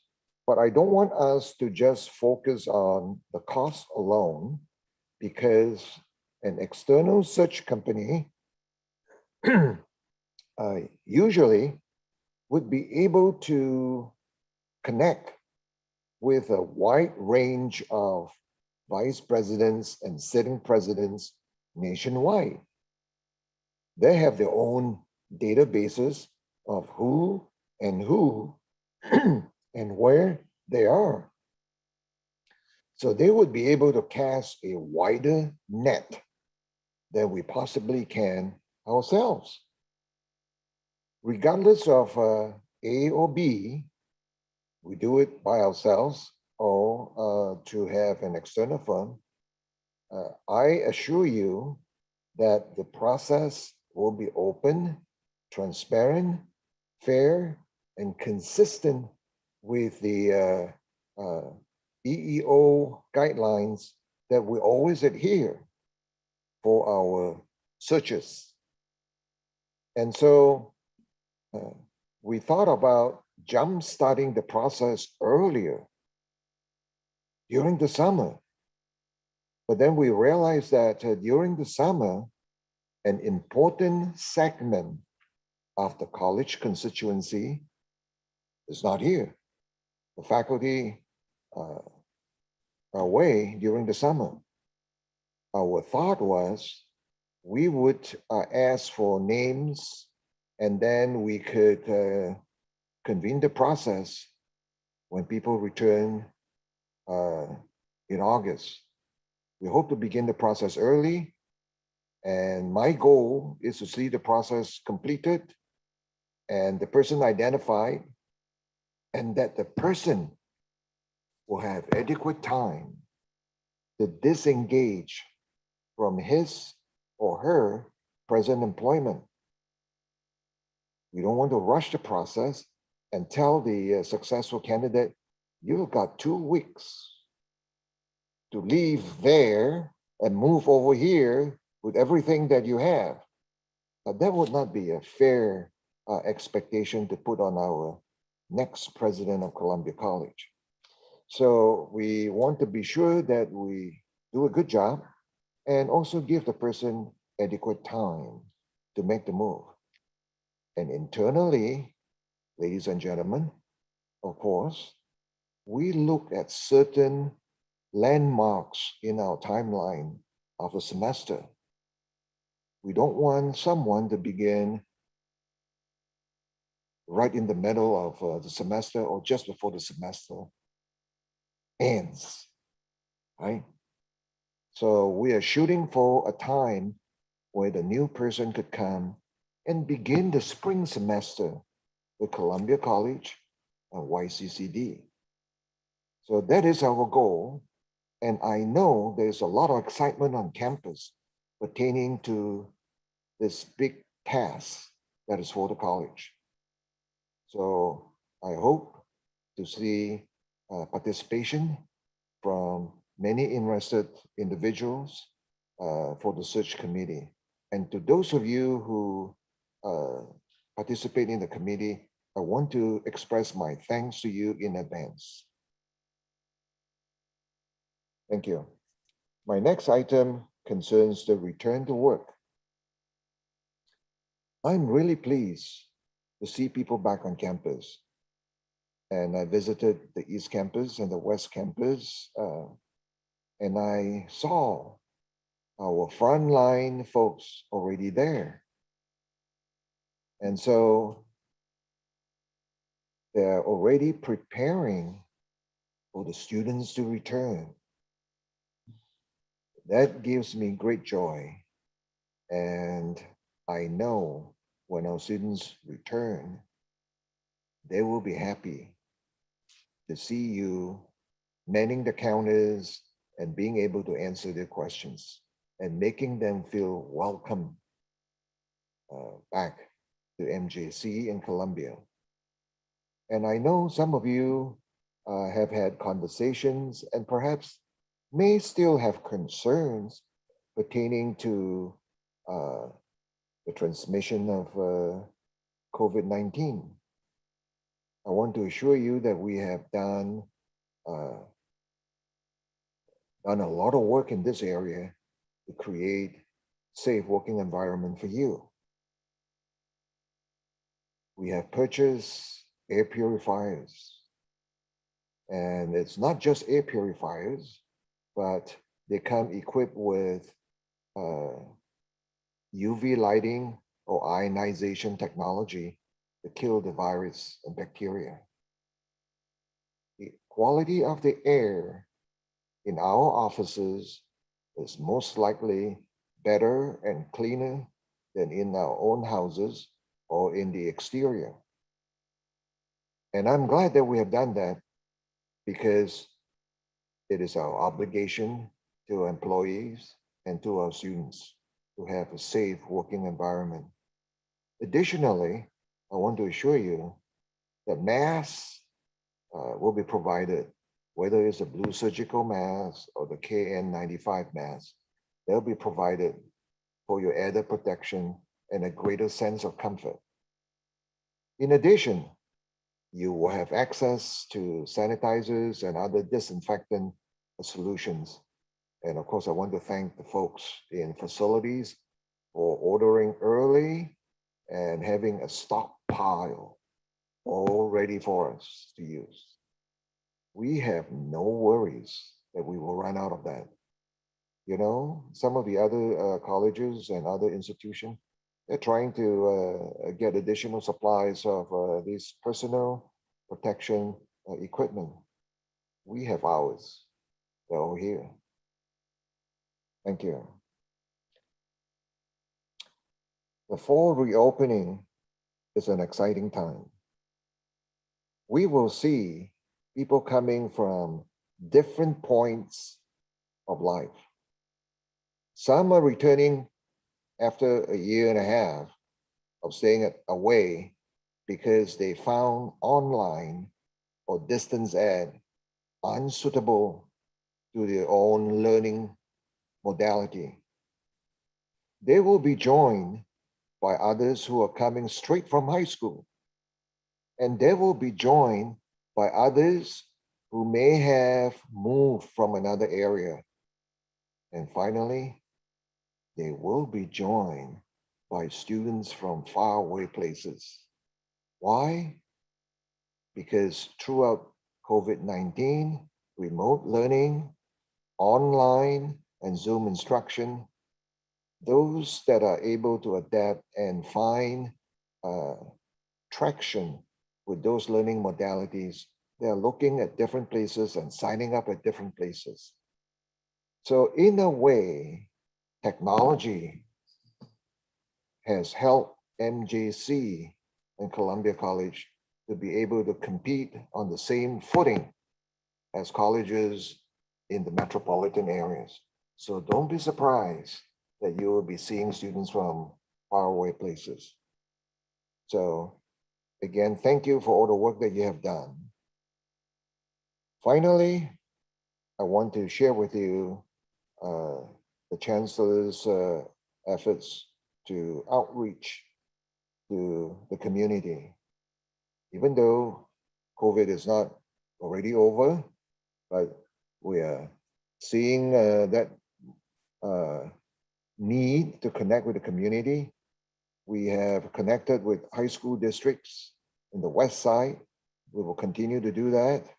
And also in the Sonora, Tuolumne, and Calaveras counties. So to our community partners, we want you to know we stand ready to reach out to serve you and to work with you. And our two colleges look forward to serving you. Thank you, Madam Chair. That concludes my report. Thank you, Chancellor. Moving on to 7.5, presentation of the grants annual report and activity update. This is attached to your packet. Was there any other staff report on this item? Jeremy Salazar. Oh, Jeremy, great, fantastic. Jeremy, welcome. Nice to see you. Thank you. Good evening, Madam Chair and board trustees and Chancellor. Today we have the 2020-2021 grants report in front of you. I believe that Graciela is going to bring it up if she can. Sure, I can. Yeah, fairly quick report. The information and it kind of speaks for itself, but we'll go over it a little bit just so you know. The grants office granting funds are cyclical, and as far as each year to year, depending on the granting agency, they can rise and increase. And for 2020, 2021, they were down in total. If you exclude the HERF and the CARES Act funds, they were down in total by 11.4%. But then when you include the coronavirus and any HERF funds and the CARES Act, they increased by approximately 497%. So that was obviously a large chunk of money that was set forward to cover expenses that wouldn't have been covered otherwise. So that shows a large increase. The report on page 4, if you want to move down to that, Graciela, it shows the funds. And again, these are excluding the HERF funds. Keep a little more consistency, because when you throw in the HERF funds, it throws the numbers off by quite a large amount, because large dollar amount. So, but we can see here that the 13,824,586 was the amount for 2020, 2021, excluding the HERF funds. And the next page has a list of items, grants that we've gone through or gone for and currently have through Columbia, MJC, and the district office. A lot of these you'll recognize from previous years. They go towards helping our students. They're grants like the TRIO program and the Perkins Title 1C. But a lot of these you are new to this list as far as HERF and the CARES Act, and those are the large dollar amount items that you see on your list. And then if we move down further, you can see that the grants office continues to work on assisting both the campuses and the district office with compliance issues. Some areas that, or some changes that have been made previously prior to COVID have greatly assisted with the ease of transition into a COVID environment. So there's been some items such as eTrieve and Crow reports that have greatly assisted with the grants office to help out so that the project directors are able to continue with the work that they do, and the grants office is able to continue to assist them with those processes. So, and their goal is to continually move forward with helping. There's over 40 project directors currently, and their goal is to always help out with any compliance and accounting issues or questions that the project directors have. So that concludes my report. Are there any questions or comments? Thank you, Jeremy. So many times on the agenda, we simply, just do a nod to these grants, but maybe once a year, like right now, it's a time to appreciate the people who take time to fill out the necessary reports, the summaries, the data, the backup that makes it possible to collect and receive so much support financially. So thanks to you and anyone else who participates in this endeavor. It really clearly makes a difference. Thank you. Moving on to the action items on the consent agenda. There are action items 8.2 through 8.8. I would like to pull 8.3 and 8.4 for separate discussion. So is there a motion to approve the rest of the items? Thank you, Trustee Richards. Is there a second? Madam Chair, I, Trustee Darren Garrett, second, and then I'll just have some comments. Thank you, Trustee Garrett. Comments from board members before we take action. Go ahead, Trustee Garrett. Madam Chair, please, with your permission, I'd like to recognize our retirements as listed on the agenda. That is Kelly Butler, 20 years of service, instructor of nursing and allied health, Modesto Junior College. I can't think of an instructor relevant to our current times that has been very important and has no doubt had an impact on the care that a lot of people in our greater community are receiving. So I want to thank Kelly for her years of service as an instructor of nursing in our allied health. Additionally, Catherine Rasmussen, 7 years of service, instructor of nursing and allied health. Same comments, very important. And I acknowledge them and I honor them for their instruction in a very important profession right now. Finally, Alicia Salcido, 23 and a half years of service, administrative specialist, facilities planning and operations at Central Services. Again, very important. No doubt that Alicia has helped, processed, been a part of getting us our necessary supplies for PPE and other things associated with our COVID response. So I want to thank her for her 23 and a half years of service. And for all of our retirees, I wish them well in their next chapter of their life. Thank you, Madam Chair. Thank you, Trustee Garrett. There is a motion and a second on the floor to approve consent agenda items 8.2, 8.5, 8.6, 8.7, 8.8. Roll call. Vice Chair Garrett, Aye. Trustee Beggs, Aye. Trustee Hinton, Trustee Aguilar, Aye. Trustee Richards, Yes. Trustee Nicolau, Yes. and Chair Volkan. Aye. Vote is 7-0, motion carries. So taking items 8.3 and 8.4 separately for discussion off of the consent agenda, the reason why I pulled these both have to do with 8.3 is Modesto Junior College Student Travel International Post-Secondary Dairy Judging Event. And the next one is the Modesto Junior College Student Travel California Association of Pest Control Conference.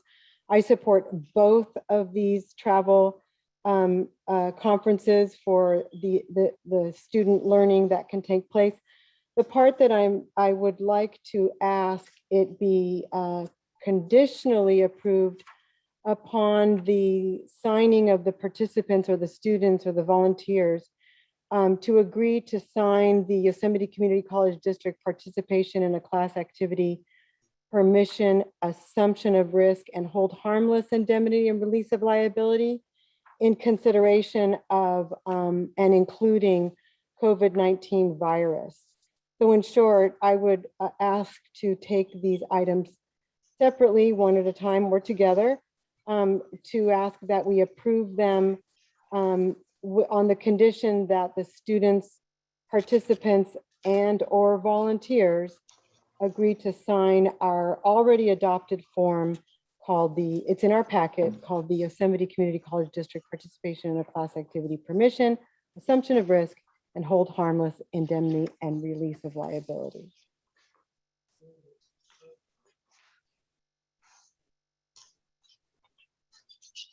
Thank you, Trustee Richards. Is there a second?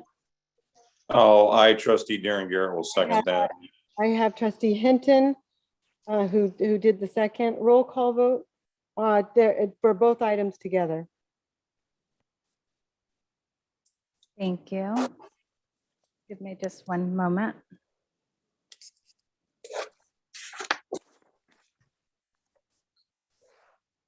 Vice Chair Garrett, Aye. Trustee Beggs, Aye. Trustee Hinton, Aye. Trustee Aguilar, Aye. Trustee Richards, Trustee Nicolau, Aye. and Chair Volkan. Aye. The vote is 7-0, motion carries. Thank you. Moving on to 9.1, personnel and early planning incentive. I would like to ask Trustee Beggs to give the background on this item. Yes, thank you. I recused myself from all discussion of a retirement incentive in closed sessions, but when it came up as part of the consent agenda, I forgot to make sure it was pulled so that I could recuse myself yet again. So I'd like to correct that oversight by asking the board to rescind the action taken on June 9th. Very good. I understand that your recommendation is that the board rescind the board action taken on the early planning incentive for all eligible full-time employers of the district effective 21-22 approved at its June 9th meeting. And if the board, it's their pleasure to do so, move on to approve the early planning incentive for all eligible full-time employees of districts effective 21-22 as listed on this agenda, at which time then you would like to recuse yourself at this moment. So Correct. thank you, Trustee Beggs. We'll accept your request to recuse yourself, and you're leaving the chamber, so we'll have someone come find you when we're done with this item. Thank you very much. Is there a motion on the recommended action? Madam? Yes. Go ahead, Darren. Yes, Darren. No, go ahead. Trustee Hinton? I, Trustee Hinton, make a motion to approve 9.1 early planning incentive. So I understand your recommendation is to follow the recommended action as listed in the August 11th board agenda, which is 1, to rescind the board action taken on June 9th, and 2, to approve the early planning incentive on tonight's agenda, August 11th. Is that correct? That's your motion? Yes, ma'am. Is there a second to that motion? Madam Chair, I trustee Darren Garrett will second that, and then I want to make, if I'm allowed, make some additional comments, please. Thank you. And now it's time for comments from board members before we do roll call. Trustee Garrett? Yes, when this originally came up, this was a effort put forward by our chancellor and cabinet, primarily to reduce our faculty obligation number and strategically plan, not only in respects to fund, but fiscally for the future with respect to the district. This was only going to be done for those employees retiring, and I don't remember the exact date, but retiring recently with respect to the adoption of the board action. I wanted to recognize employees that had been with us through the COVID response and recognize them for their efforts in, particularly those that could have retired and left us, but chose to stick around and help the district with our new modality in teaching and serve our students in the community.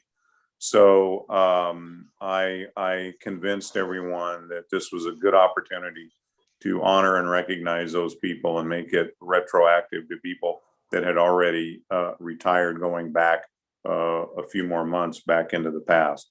So I just think for historical perspective and clarification, that's how this all started. So thank you, Madam Chair. Thank you, Trustee Garrett. Further comments from board members? I think you have to turn on the mic. It's not red. Yeah, there you go. Okay, go right ahead, Trustee Richards. I'd just like to say, since I've been on the board, Leslie has been meticulously honest and never wanted to vote on this stuff. And she brought this to my attention and I recommended this remedy. And I'd like to call the question. Thank you. Thank you very much. Trustee Hinton. Yeah, I just want to say that in the 3 years that I've been on the board, whenever anything has come up, Trustee Biggs has been very adamant about recusing herself in every area. And I think that this was just an oversight, as it was in the consent and was never her intention to vote on it. So that's why I made the motion and request that my fellow trustees will follow suit with that. Thank you, Trustee Hinton. Further comments from board members? Trustee Aguilar. Go ahead, Just- Trustee Aguilar. Just want to echo the feelings of our fellow trustees and about everything they're saying about Trustee Biggs. That was it. Thank you. Thank you, Trustee Aguilar. Further comments from board members? Seeing none, we'll call the question, ask for roll call vote. Vice Chair Garrett, Aye. Trustee Hinton, Aye. Trustee Aguilar, Aye. Trustee Richards, Yes. Trustee Nicolau, Yes. and Chair Volkan. Yes. The vote is 6-0 with one not present for vote, Leslie Beggs. Thank you. Can Trustee Richards, do you mind getting Trustee Beggs? Thank you. We'll move on to 9.2. We do have a quorum, so we can move on to 9.2, special appointment of the VIP JPA Board of Directors. This item is, the recommended action is that the Board of Trustees appoint Mr. Trevor Stewart to the management level employee position to finish out the term expiring on September 30th, 2022. Ms. Dorothy Pimentel, alternate director position, and Mr. Darren Garrett, elected official position, are currently serving their 2-year terms. Is there a motion to approve Mr. Trevor Stewart? Madam Chair, I move the recommended action. Thank you. Trustee, Is there, correct? Yep. is there a second? Madam Chair, I, Trustee Hinton, second the motion. Thank you, Trustee Hinton. Further discussion from board? Roll call vote, please. Vice Chair Garrett, Aye. Trustee Beggs, What, I'm sorry, I didn't hear what. This is to approve Trevor Stewart as the JPA Board of Directors. Aye. Board of Directors. Thank you. Trustee Hinton, Aye. Trustee Aguilar, Aye. Trustee Richards, Trustee Nicolau, Aye. Chair Bulkin. Yes. The vote is 7-0, motion carries. Moving on to 9.3, the release of district hiring freeze. The Board of Trustees wishes to approve the lifting of the district's hiring freeze, which was initiated on October 2nd, 2019 through board action. And we wish to lift that effective retroactively to July 1st, 2021, the beginning of the new academic year. Is there a motion to approve? Madam Chair, I, Trustee Darren Garrett, move the recommended action. Thank you, Trustee Garrett. Is there a second? Second. Thank you, Trustee Richards. Roll call vote. Vice Chair Garrett, Aye. Trustee Beggs, Aye. Trustee Hinton, Aye. Trustee Aguilar, Aye. Trustee Richards, Yes. Trustee Nicolau, Yes. Chair Bulkin. Yes. The vote is 7-0, motion carries. Moving on to 9.4, Personnel Negotiations, YCCD, YFA Tentative Agreement. The Board of Trustees approves, the recommended action is that the Board of Trustees approves the 2021-2023 tentative agreement regarding salary and benefits between the Yosemite Community College District, YCCD, and the Yosemite Faculty Association, YFA, pending successful completion of YFA's ratification process, as mentioned by Dimitri this evening, as listed on the August 11th, 2021 agenda. Is there a motion to approve? Madam Chair, I, Darren Garrett, move the recommended action. Thank you, Trustee Garrett. Is there a second? Thank you, Trustee Richards. Roll call vote. Vice Chair Garrett, Aye. Trustee Beggs, Aye. Trustee Hinton, Aye. Trustee Aguilar, Aye. Trustee Richards, Yes. Trustee Nicolau, Yes. Chair Bulkin. Yes. The vote is 7-0, motion carries. Moving on to 9.5, Personnel Negotiations, YCCD, CSEA, Chapter 420 Tentative Agreement. The recommended action is that the Board of Trustees approves the 2021-2022 tentative agreement regarding salary and benefits between the Yosemite Community College District and the California School Employees Association, Chapter 420, pending successful completion of CSEA's ratification process as listed on the August 11th, 2021 agenda. Is there a motion to approve? Thank you, Trustee Richards. Aye, Trustee Darren Garrett, second. Thank you, Trustee Garrett. Roll call vote. Vice Chair Garrett, Aye. Trustee Beggs, Aye. Trustee Hinton, Aye. Trustee Aguilar, Aye. Trustee Richards, Yes. Trustee Nicolau, Yes. Chair Bulkin. Yes. Vote is 7-0, motion carries. And I'd like to take just a second to thank on all parties involved in 9.4 and 9.5 to reach this successful tentative agreement. Thank you. Moving on to 9.6, resolution authorizing appointment of PARS administrator.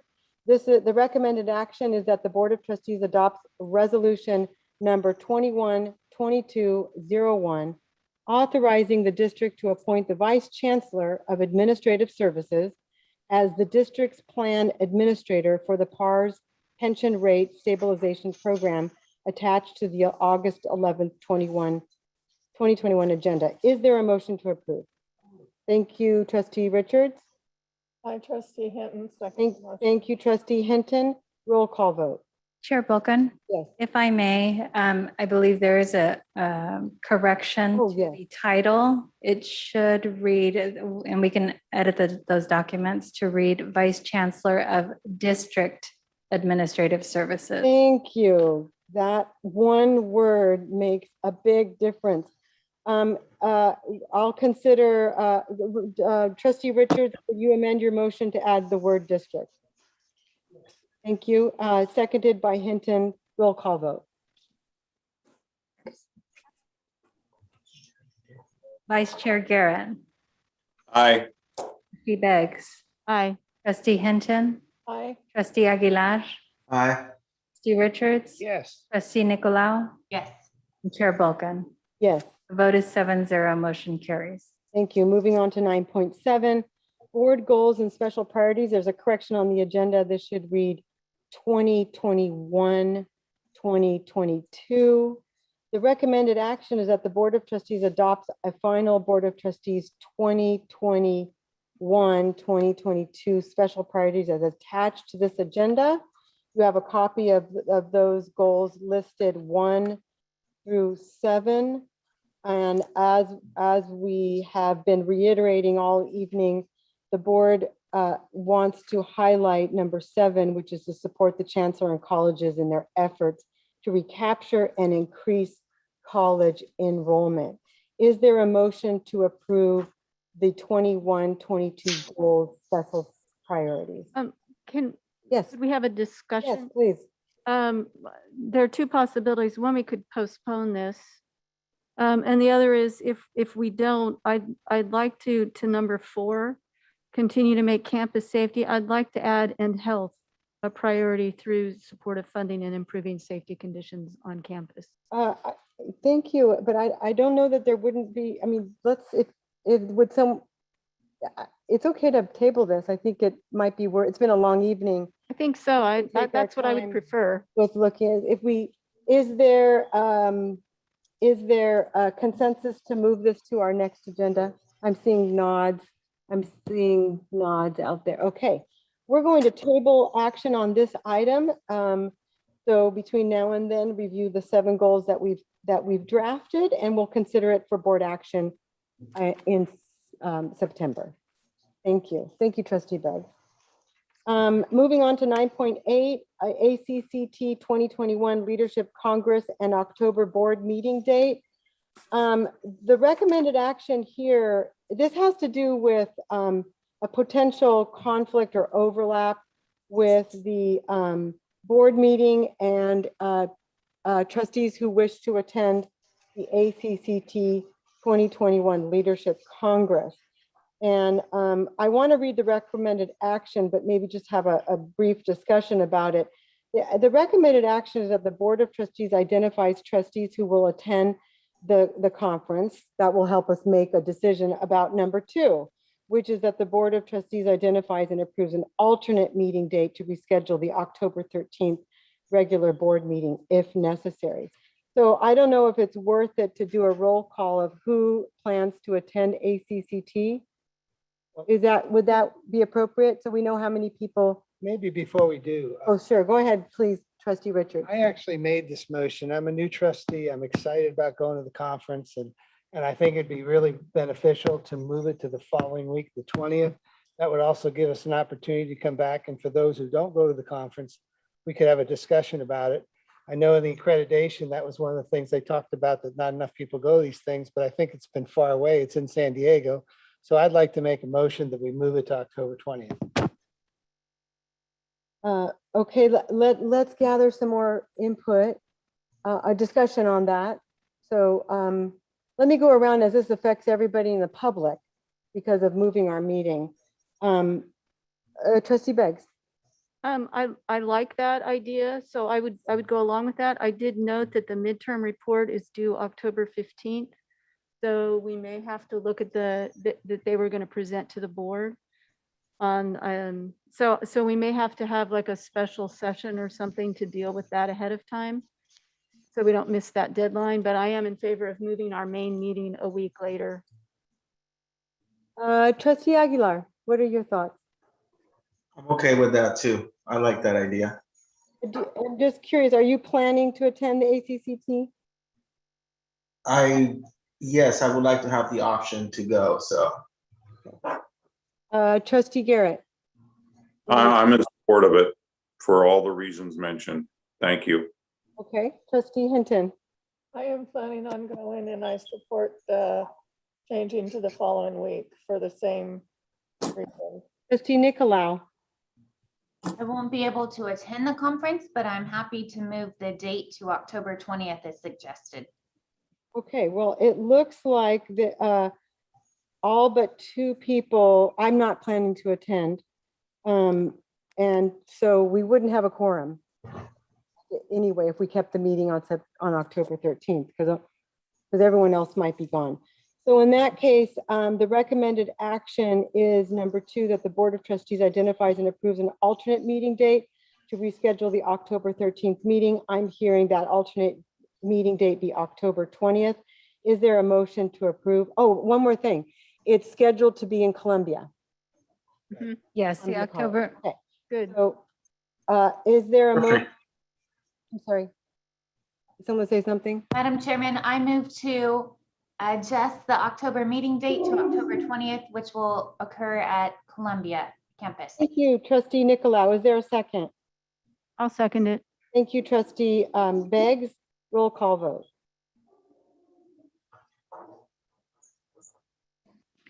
Vice Chair Garrett, Absolutely, aye. Trustee Beggs, Aye. Trustee Hinton, Aye. Trustee Aguilar. Aye. That was an aye, I'm sorry. Was that an aye? I just want to confirm. Trustee Aguilar? Aye. Thank you.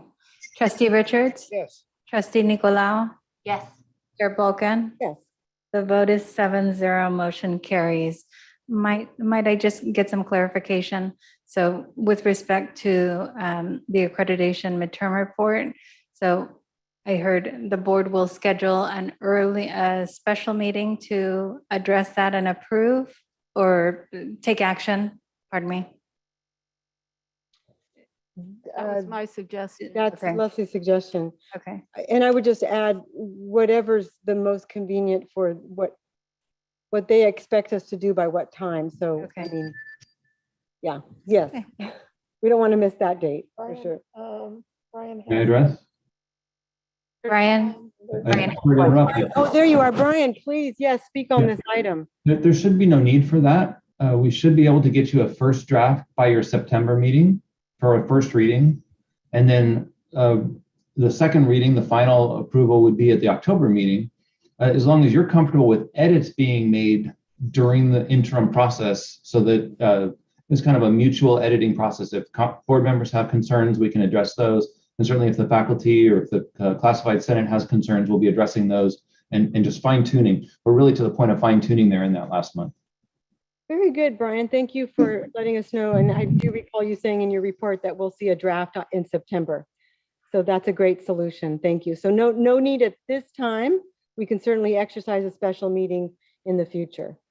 Moving on to 10.1, request for future board agenda items. Are there any board agenda item suggestions from trustees? Seeing none, moving on to comments, 10.2 comments from the Board of Trustees. I'll start at the end over there with Trustees Richards. I just want to congratulate and thank the Chancellor for his service. I've been doing this for a lot of years, and it's the first time I've pretty much heard everybody like you. So maybe you're doing something wrong. I don't know. Somebody should not like you, but no, all kidding aside, congratulations. Thank you, Trustee Richards. Trustee Beggs. I have no comments other than I'm glad we're back, but this has been kind of hard. And well, I'm sure we'll work some kinks out. Thank you. Thank you, Trustee Beggs. I'm just, before I go to my right, I'm going to go to the screen. Trustee Aguilar. No comment, Madam Chair. Trustee Garrett. No comment. Trustee Nicolau. No comment. Trustee Hinton. I just want to thank those that participated in the recent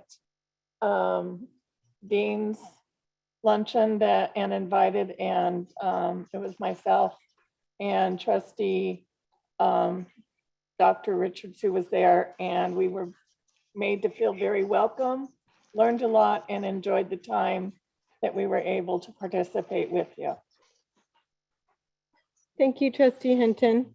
I too want to echo the comments made by trustees and by our comments this evening about our chancellor. It's quite unusual that there is a resounding admiration for your unique qualities of collaboration and inspiration. And I certainly appreciate, and I think the board recognized it tonight in your evaluation, that we are very fortunate to be led by your leadership, Dr. Young, and congratulations on your evaluation. And with that, I'll move to announcements and adjournment. 11.1, the next regular meeting of the Board of Trustees will be held on September 8th, 2021. Closed session will begin at 3 p.m. and open session at 5:30. This meeting is adjourned.